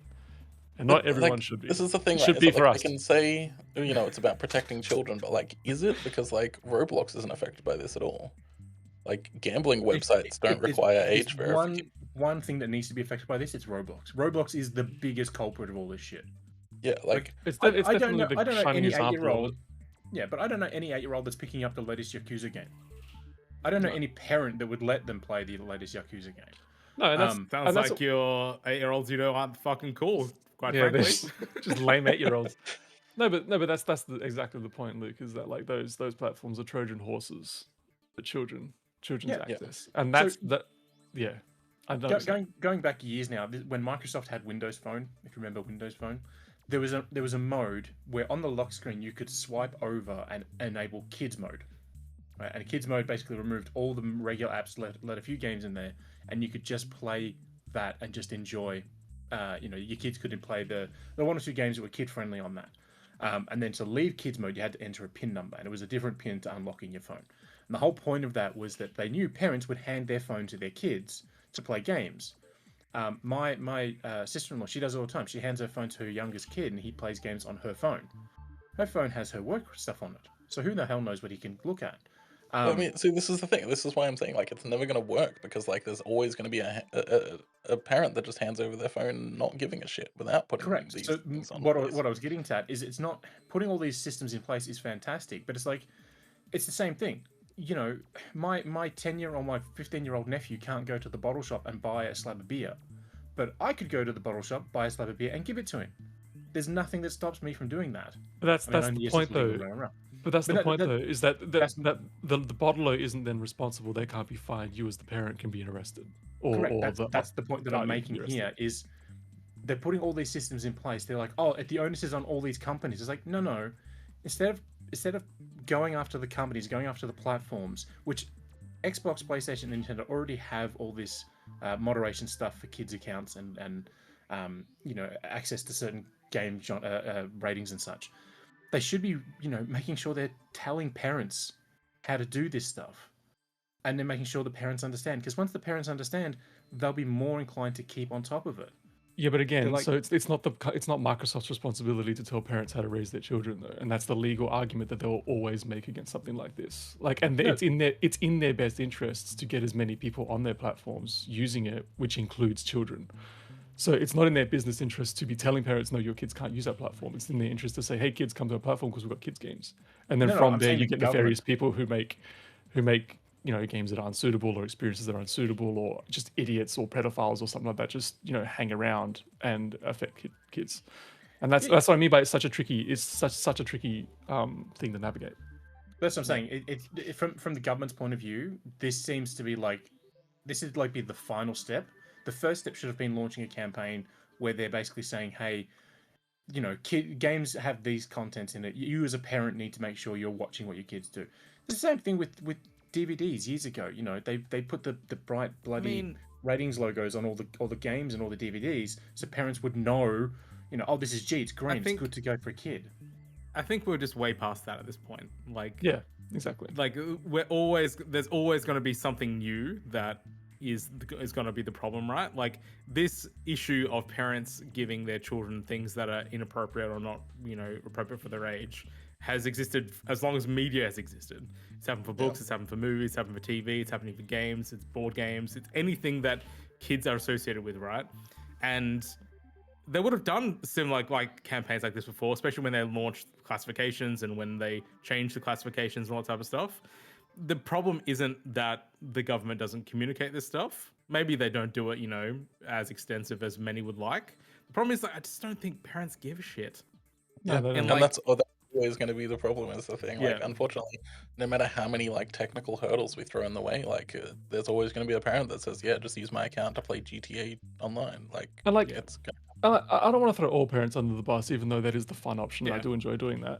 But there It's there definitely are not all. parents Like, there are parents who do care, because I did have students who I'd ask them, I'd be like, hey, look, there's a new Marvel film coming out, like, there's a new Spider-Man movie coming out or something like that, or Guardians of the Galaxy is probably a better example. I'm like, oh, there's a new Guardians movie coming out, you guys gonna see it?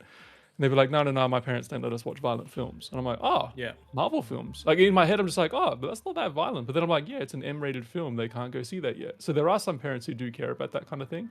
But then, like, there are significant people who just don't care as well. And they're just like, yeah, fuck it. We'll take our kids to go and see, like, the latest, like, people that horror have- film or something like that that's brutally murdering people left, right, and center, etc., etc. That when their kids were like maybe like 11 and 9, roughly, went to go see Deadpool 2 with them. Yeah, exactly. My uncle, one of my uncles so- took his 4, like, underage children to go see Deadpool. Yeah. When I was selling games for EB, I had a kid come in and wanted to buy GTA San Andreas. And this is pre-hot coffee. And I'm like, oh, where's your parents? And the mum came in. I'm like, this game's got all this content. She goes, oh no, I had no idea. Yeah, you're not buying that game. And the kid chucked a wobbly in the store, but it's like they didn't know. The wobbly. I love that term. But yeah, they just weren't paying attention to what the kid wanted to play, because they just assumed game was okay. So yeah. But that's my point. Like, it's like, who do you point the finger at, and then who do you go after? No matter who is affected, quote unquote, negatively by this, like, they're just going to kick up a sandstorm anyways. Like, there's no right way to go about it. Yeah, but there are plenty of wrong ways to go about it, and I would say that this is the wrong way to go about it. The federal government has not got a track record of doing this stuff correctly. So, as an example, yeah, but that's the thing, though. But that's just it. Though, like, what is correctly?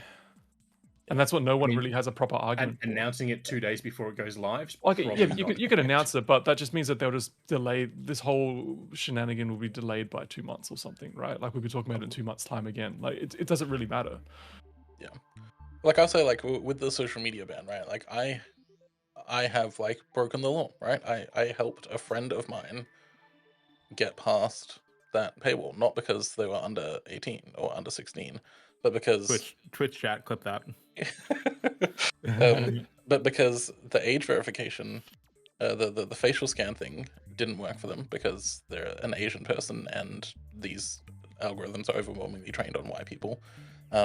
They couldn't use a credit card because it doesn't accept debit cards, and who the fuck in Australia has a credit card that is an actual credit card and not a debit card? It's certainly not at the rates that, like, Americans have credit cards, that's for sure. And they tried to upload their ID, but the service just, like, wasn't accepting IDs from their territory. So I just had to use my credit card, because I do have a real credit card, to verify their account, right? Like, otherwise they just wouldn't have been able to use social media, which is completely fucked.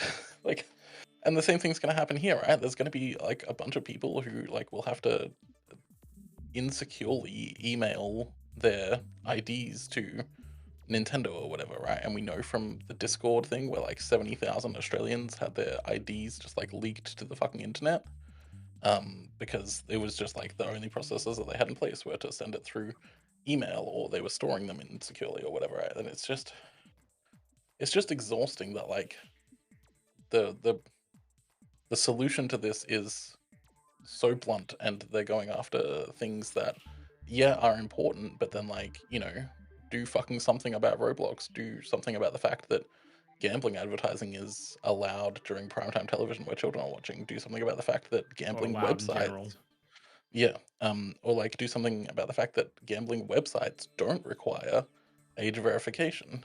They can just have a yes, I'm 18, and that's good enough.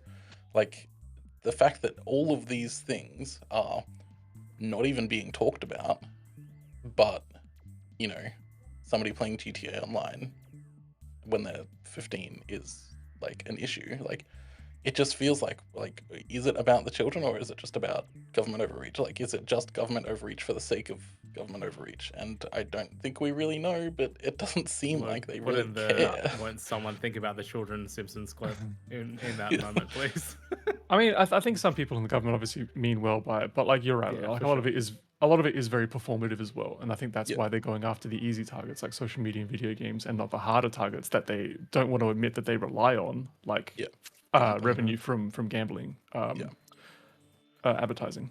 So. Yeah, it's a tough situation. As I said, like, you know, the problems are real. It's just the solutions are not it. No, and it's it never will be.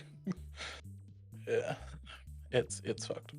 I'm just now imagining commercials on TV for like Yakuza or GTA, and just at the bottom it says "game responsibly." Because you got ones for drinking responsibly, and ones for gamble responsibly. Now it's just going to be game responsibly. Let's talk about something a little bit more positive. This is technically our feature discussion, but I think our feature discussion ended up becoming age assurance technologies. Before we get into that, can I drop one more thing that just got posted from Vooks then? This actually happened a few days ago, but the Stardew Valley Switch 2 update finally fucking came out. Yeah, for Europe / Australia. Like, what a totally weird situation that whole release was. That was released January 1st, right? Yeah, either January 1st or like around Christmas time, around that period. It released Christmas. In the US. It was Christmas Day, yeah. And then it just never released in Europe. They said they were going to release it later for some reason. And then the game had quite a few bugs that were quite critical, so they just didn't release it. And then it released. They updated it again in a few weeks ago for the US. Then they're still it's coming out later in Europe. And I was like, what? What do you mean later again? What are you talking about? And the thing is, after they fixed it, because it's a free thing, you could just switch your region to the US, claim the Switch 2 edition, and then switch back to Australia, and you would still have access to it. So it's like, why are you not just releasing it? It's a very, very weird situation. Very much like the old school games where, America would get a game, then 6 months later, Europe would get the game. Yeah, it was... Yes, kids, we're old enough that that's how it used to be. No reason for it whatsoever. Stupid. But yes, we do have a feature discussion, kind of. If you've visited the website recently, you would have seen that it's looking very different and a lot nicer. Vook has been toiling away at this for the past month and change, and it went live like a week ago at this point. It is a complete ground-up redesign of Vooks.net.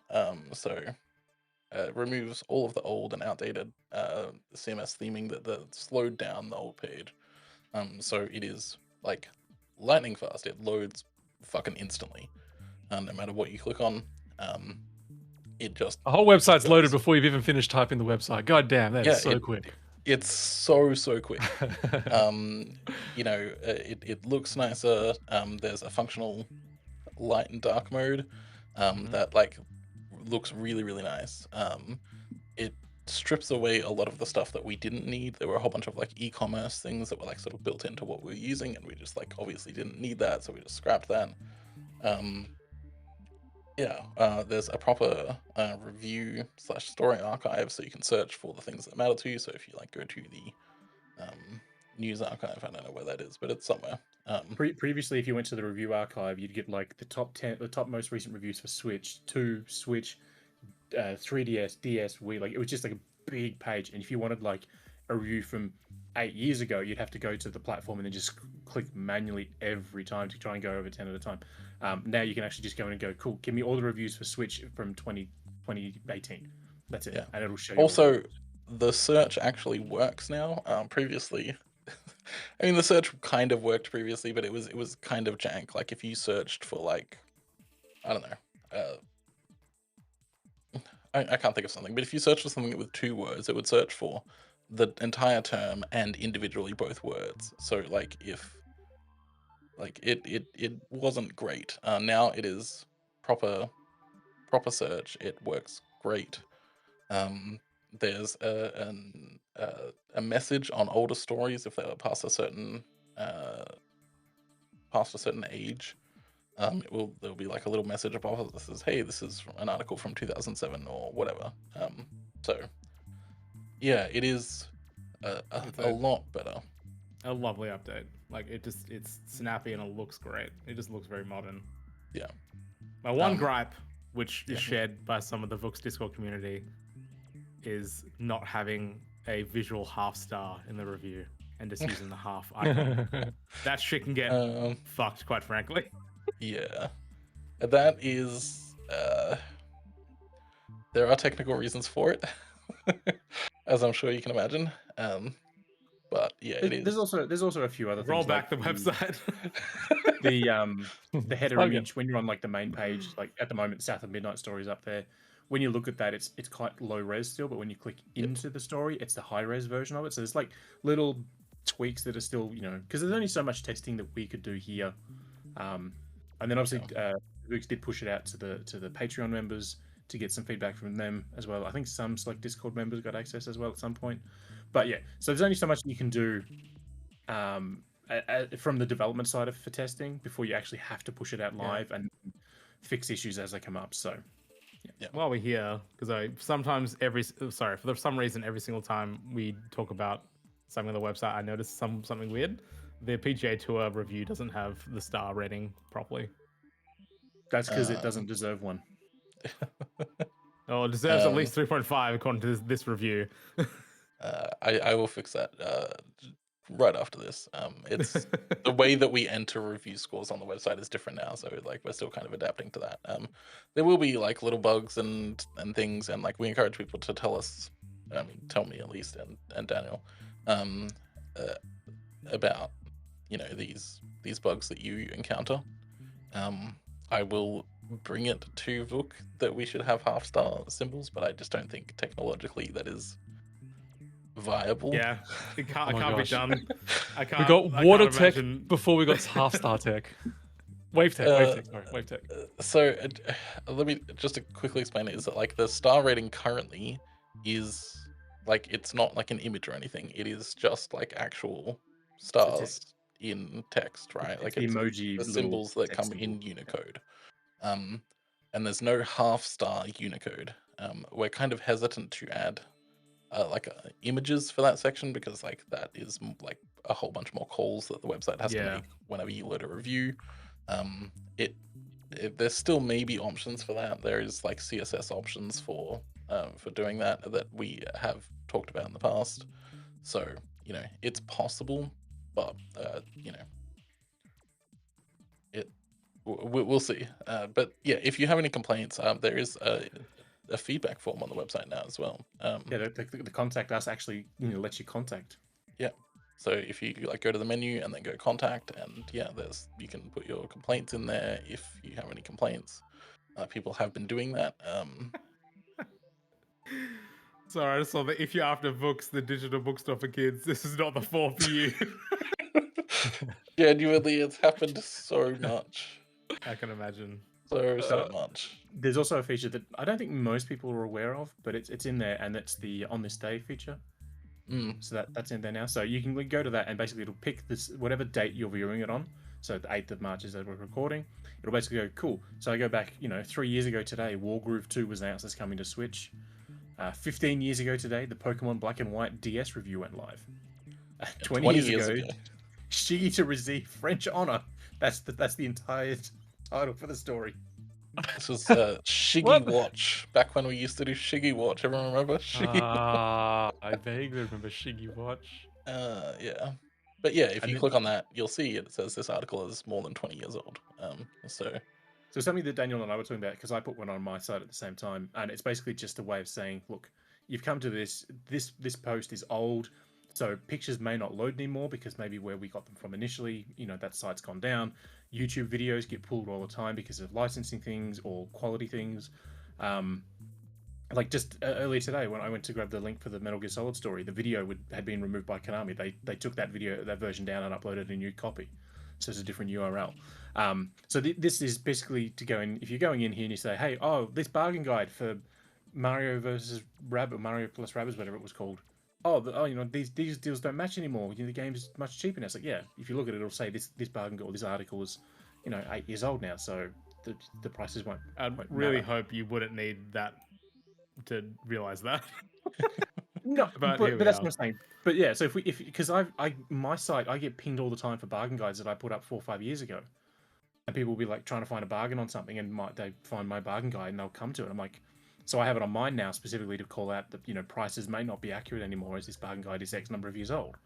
So the same sort of thing here, where it's just making sure that people are aware that the formatting, text, or content may not be accurate anymore, especially like with a review.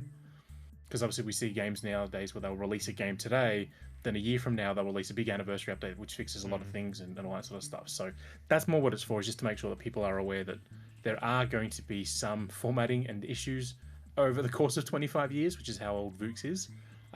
So yeah, just to make sure people are aware of all that. I went to page 1189, which is the last page on the articles. And the first item, first of all, obviously the dating is a little bit broken because this supposedly happened on January 1st, 1970. Yeah. Which was the Game Boy Player was reviewed. And this article is 56 years old, which is incredible.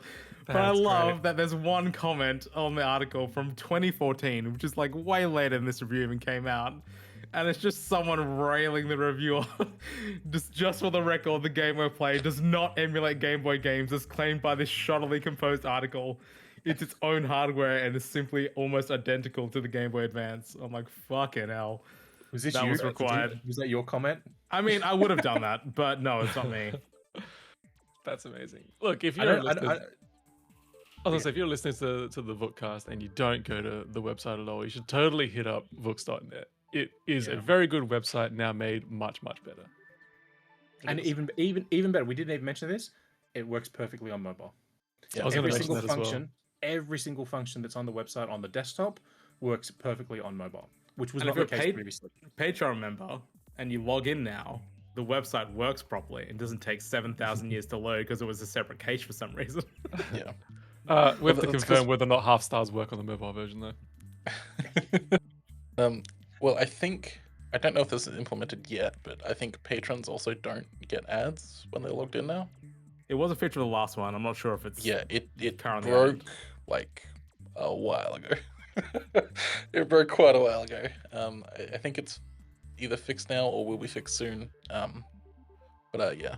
Also with the light and dark mode, you can also just set it to auto, so whatever your device settings are, it will automatically match that. It should be dark mode all the time because light mode sucks, by the way. The amount of times I go over a website now that it doesn't have a dark mode, and like first thing in the morning, computer turns on, I get flashbanged by some website because it's just pure white. Just save your retinas, ladies and gentlemen. Just dark mode everything. Yeah. Depending on the website, I'm definitely a light mode boy. Yeah. What is wrong with you? I'm light mode like about 50% of the time. But then there's like stupid things like, again, Twitter, everybody should get off Twitter, but like the Twitter app now doesn't let you choose. It just matches whatever your device is, which is fucking stupid. My device is always dark mode. Mine is too, but I want Twitter in light mode. The day, but I'm dark mode. Basically, if the sun's down, dark mode, sun's up, light mode. Just because sitting in a room, it's just easier for me. No. Also, there's only 2 articles where the date's broken, by the way. That's probably very easily fixable. Yeah.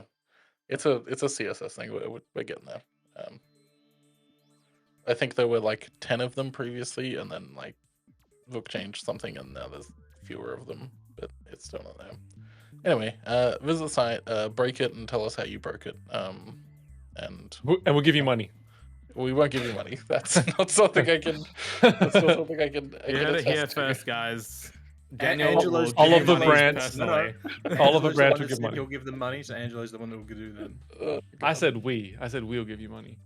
Yeah, that's all of us. We'll all chip in if you break it. We'll all chip in $20 each. Beach Sparkers review 4.5 stars. Well done, Daniel. Absolutely correct. Beach Sparkers is a 4.5 star game.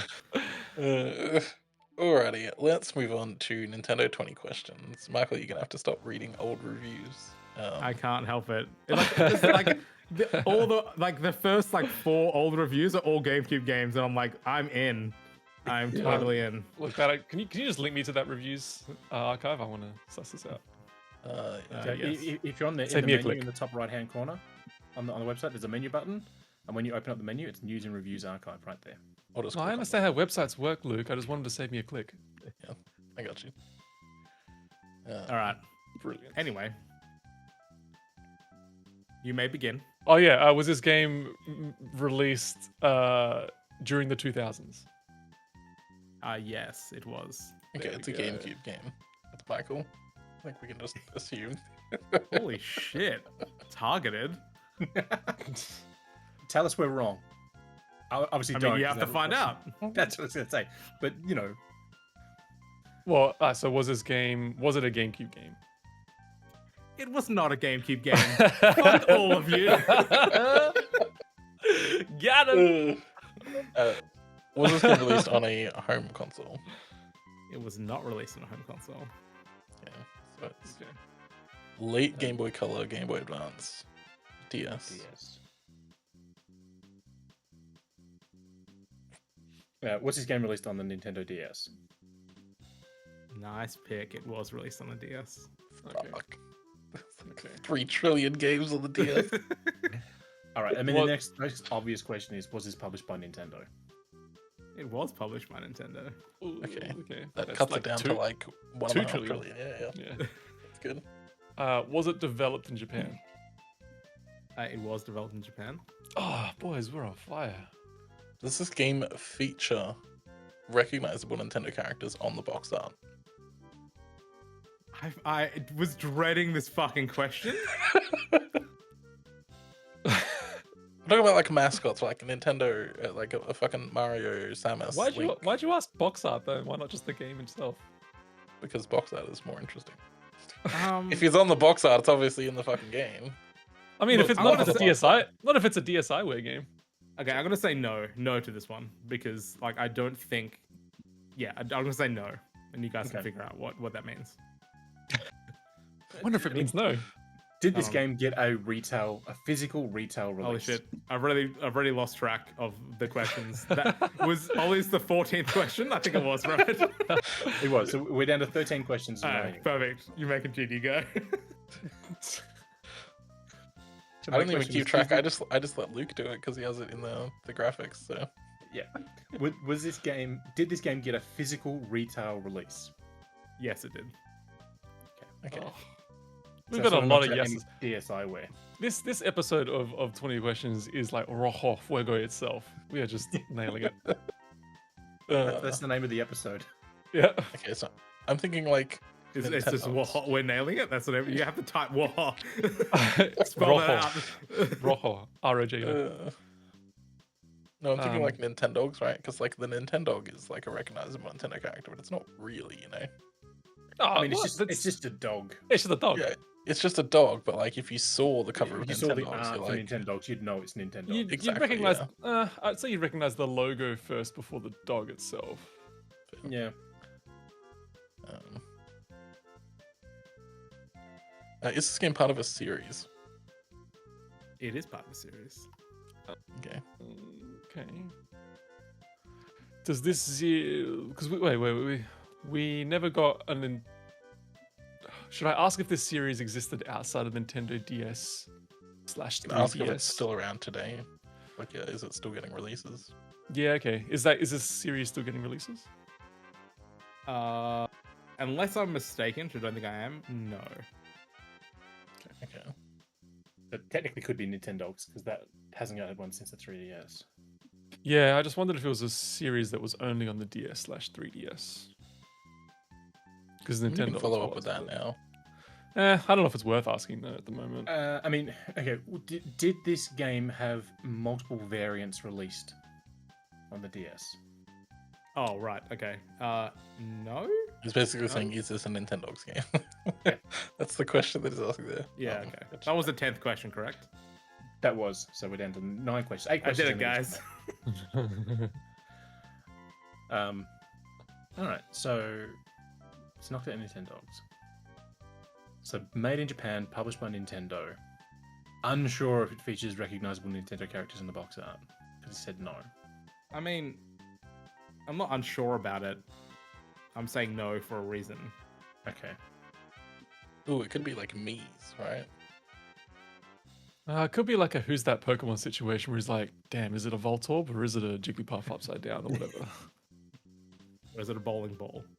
I don't think it's a me thing because Tomodachi Life was 3DS, right? It wasn't DS. Yeah, we didn't have Mii's on the DS, which is a crime. They should have been everywhere.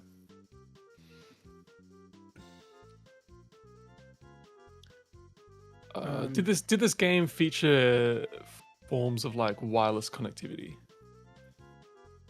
Oh, I think it did. Okay. Why you do this to me? Okay, so fun fact. Tomodachi Life on the 3DS is a sequel to Tomodachi Collection, which was a Nintendo DS game that featured Miis. Did that release outside of Japan? No. Oh, okay, there you go. I'm just saying. I'm going to say yes, it does feature wireless connectivity. Okay. Well, it has to, yeah, it definitely does. Yeah, 100%. Just trying to think of the circumstances, yes.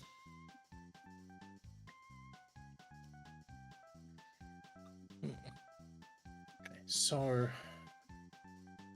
Was the game competitive in any sense? No. Okay. Okay, hang on. We know it was published by Nintendo, but was it developed by Nintendo? Because Angelo's question reminded me of Mario Sports Mix, which was made by Square Enix, but published by Nintendo. Just ask if it's a sports game. Yeah, but you said competitive, and I think most sports games would be considered competitive. Yeah, I guess. That's true. And Well, it that, means it's that not- definitely had recognizable Nintendo characters on the box art, though, so that wouldn't be a no answer. Yeah, and because it's a wireless, it got wireless connectivity in it as well. It means it's not like competitively wireless, so it's not like a Mario Kart or even a Tetris or sports games. All right, I know what it is. Okay. Damn. Okay. I'm like 90% certain I know what it is. Which Okay. is Drop the name now. I'm pretty sure it's. You don't have to Advance guess it, Wars. but Right. Advance sorry, what Wars. did you say? I'm pretty sure it's the Advance Wars game on DS. Okay. But that's competitive. You play against other people. Yeah, but you can also play it completely solo. Yeah, you can. Like, I can play Mario Kart completely solo, but it's still competitive. I mean, is this game part of the Advanced Wars series? It is not. Oh, I was gonna say we just got a re-release of that game like a year ago. We asked if the series was still. God damn it, Luke! You've wasted a question. What's the wrong with you? Yeah, but I don't know if it counts remakes as continuation of it. Anyway, I was confident on that one. That's fine. Whatever. That's Michael had two options. One was Advanced Wars, one was something else. He's now pivoted to the other one. it's all right. I ain't mad. I'm mad. You're mad. I'm mad. I ain't mad. It's good. No, it's good. Could this game be considered a puzzle game? No, I don't think anyone would consider this a puzzle game. Okay. Unless there's some mechanic in there that I'm not aware of, but no. So it's not puzzle This- game like this- Tetris or Yoshi's Cookie, like something No. you'd see as and go straight. This game is a very, 99.9% of the people would say this is this genre for sure. Okay. Could it be like a- Professor Layton? Oh, I was gonna ask. Well, there's a puzzles. Yeah, that is literally puzzle. There's yeah. Well, could it be like Oh, a? whatever is late is to solve puzzles, yeah. Could it be like a cooking mama? Could it be like a sim, like a light sim game? I'm starting to be worried that I've chosen another game where I thought everybody knows, and then it's gonna be some deep cut. I don't think Nintendo did any of those sort of games though. Eh. Yeah, but they published them though. We didn't ask if they developed it. No, that's what I'm saying. I don't think Nintendo published any of them. Like the Cooking Mama stuff, like that was Majesco back in the day. Oh, was it? I just Okay, don't- my bad. I just don't know if Nintendo published anything like that outside of Nintendogs and Kawashima's Brain Training. Oh wait, puzzle games. I was gonna say Brain Training's not a bad guess, but it's a That's puzzle why sim, I guess. asked about puzzle games, because I figured brain training was in that. Was this game big with the casuals at all? With the casuals. Yeah. No. I was thinking the same thing, but I was going to ask if it's part of the Touching is Good collection. Yeah. No. But no, it's not. So it's a little more Nintendo focused, maybe. Look, I'll give you a small hint. I don't think this game was big, period. Okay. Was this game developed by Nintendo? This game was not developed by Nintendo. How many questions do we have? Yeah, Two and a two guess. questions and a guess. Oh my god! I just threw up in my mouth. And now I need you to go back to the beginning of this where Angelo was like, fuck, we're breezing it. This is amazing. We're so Yeah. confident. We're really locked in. Oh man, I really swung my dick on this one, didn't I? Ugh. Okay, I'm thinking like the Golden Sun Dark Dawn is a possibility. I don't know if it has online play of any kind. I'm so offended right now. I didn't ask if it had online. I just asked if it had wireless connectivity. Wireless communication. Right, and I don't know if that game had wireless or anything. No, I don't know. But the DS one is the one that I blanked out of my mind. Not because I think it's a bad game. I just don't remember anything of it. So remind me why we decided it wasn't Nintendogs in the end. Because I asked if there were multiple iterations of the game released on the. Yep. Okay. Okay.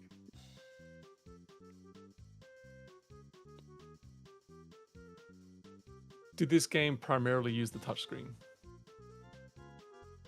No. Okay. I think we're hosed, gentlemen. I think we might be.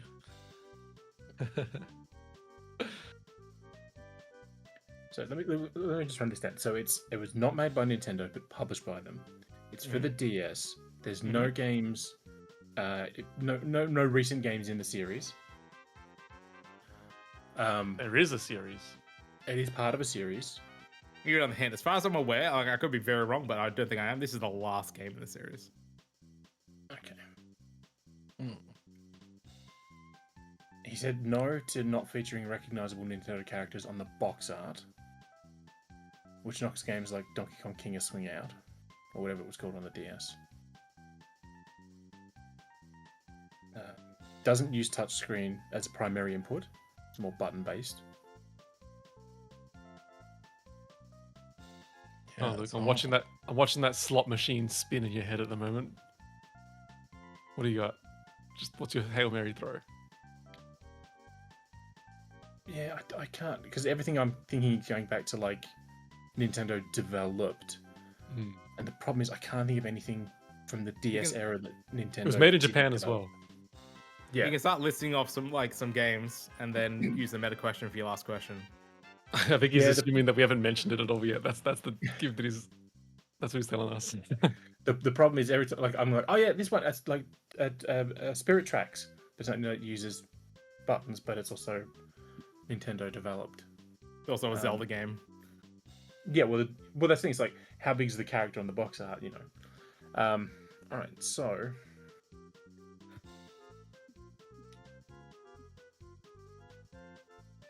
And the last game in the series is also the big thing. I think we've been recording for about 2 hours as well. We've got to just get this one up. Yeah. The only other thing I can think of is Pokemon Ranger. Okay. I would say that any Pokemon is a recognizable Nintendo character. Yeah, but I don't know if the box art has the Pokemon on it, or if it's just the Ranger characters. Like, I'm pretty sure there's Pokemon on it. I'm quite sure. I mean, probably is, but it's one of those ones where I just can't, off the top of my head, I can't think of what it would be. It's fine. We can just give it up. We don't have to have this one. Oh my gosh, he just flashbanged himself. See, dark mode. Flashbang, yeah. Yeah. Got to get for loading up websites before the dark mode turns in. Oh, the thing went weird. Yeah, I think we just give it up. Yep, let's give it up. We don't have it. You don't want to ask another final question? I don't think it's going to help us. Okay, is this a rhythm game? It's not a rhythm game. Yeah, that's all I had. We're out. Okay. Official give up? Yep, it's over. All right. This game was released on October 8th, 2009 on Nintendo DS. Can I throw one final guess? You fucking, if you get it now, like, I'll give it to you. Oh my god.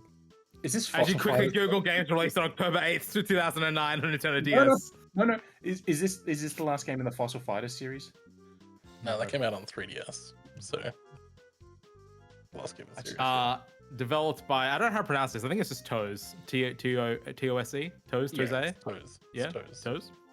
And published by Nintendo. It is the fifth and final game in the series. This installment follows Daffy on his latest adventure across Puff Top to recover Bunsen's memories and defeat the pirate Mashtooth and the terrible trio. This is the legendary Starfy. Well, Never Did that release in Australia? It did. I own it. Yeah, but I own games from Japan too. That doesn't necessarily mean it released here. it was like a weird situation, right, where like half the fucking Starfy games didn't release, and then like some of them did. Yeah. Like the third and the fifth one came out in Australia. No, I think it's the fourth and the fifth then, because the first three were GBA and they never released outside Mostly Japan. the first three released in worldwide, maybe not Australia. And the fourth only released in Japan. They couldn't have, because they put them on the GBA app for Nintendo Switch Online. They made a big deal about them. Yeah, I think they're just like entirely in Japanese. Yeah, they made a big deal about the fact that they're now playable outside of Japan. Oh yeah, sorry, yeah, the worldwide ones, yeah, did release on the classics. That's when they released. My bad. I'm reading this article. Right. So it must have just been the legendary Starfy that released. I picked this game because I was in my work Slack the other day and someone dropped a Starfy React. And I was like, whoa, that's such a deep cut. Tell me more. I mean, it's a deep cut from the fact that the first three games never released outside Japan, so it's one of those series that I've never had a connection with. I can tell Angelo's angry. No, I'm furiously looking this up. I've never heard of this game. Oh, yeah, I know this little dude. You definitely have seen him before. I don't know where or why, but I've seen it. I've never played the game though. In a million years, I never would have guessed this game. We can play it's one of those like a little bit underrated games. You can play the first three games on Nintendo Switch right now. Games don't have a sealed copy. They want $100 for it. I'm just watching a long play now, and like the way that like his like little star legs just like turn into a spiral when he sprints is so funny. It's good. It's very Wario. Yeah, the side-scrolling Wario, and it's like not obviously content, but like the way that the character changes shape to sort of react. Or Yoshi's Island. It's got a great 2D art style. Like it's it's really nice. So this game, the fifth game in the series, was the first one to be released outside of Japan. Yeah, there you go. That's weird. Bonkers. Alrighty. Well, that was a good one. We were never going to get it, but I mean, we might have. But certainly not with 20 questions, and that's the game. Okay, that about wraps up this episode of the Vookcast. Go visit the newly refreshed website, Vooks.net, to get news, reviews, and everything in between. To keep up to date, follow us out on Blue Sky, which is at Vooks.net, or jump on over to our Discord at bit.ly/VooksDiscord. You can find all of our social information and links to all of the stories covered in this episode in the episode notes on whatever platform you're listening to. Thank you for tuning in, and we will see you in the next episode.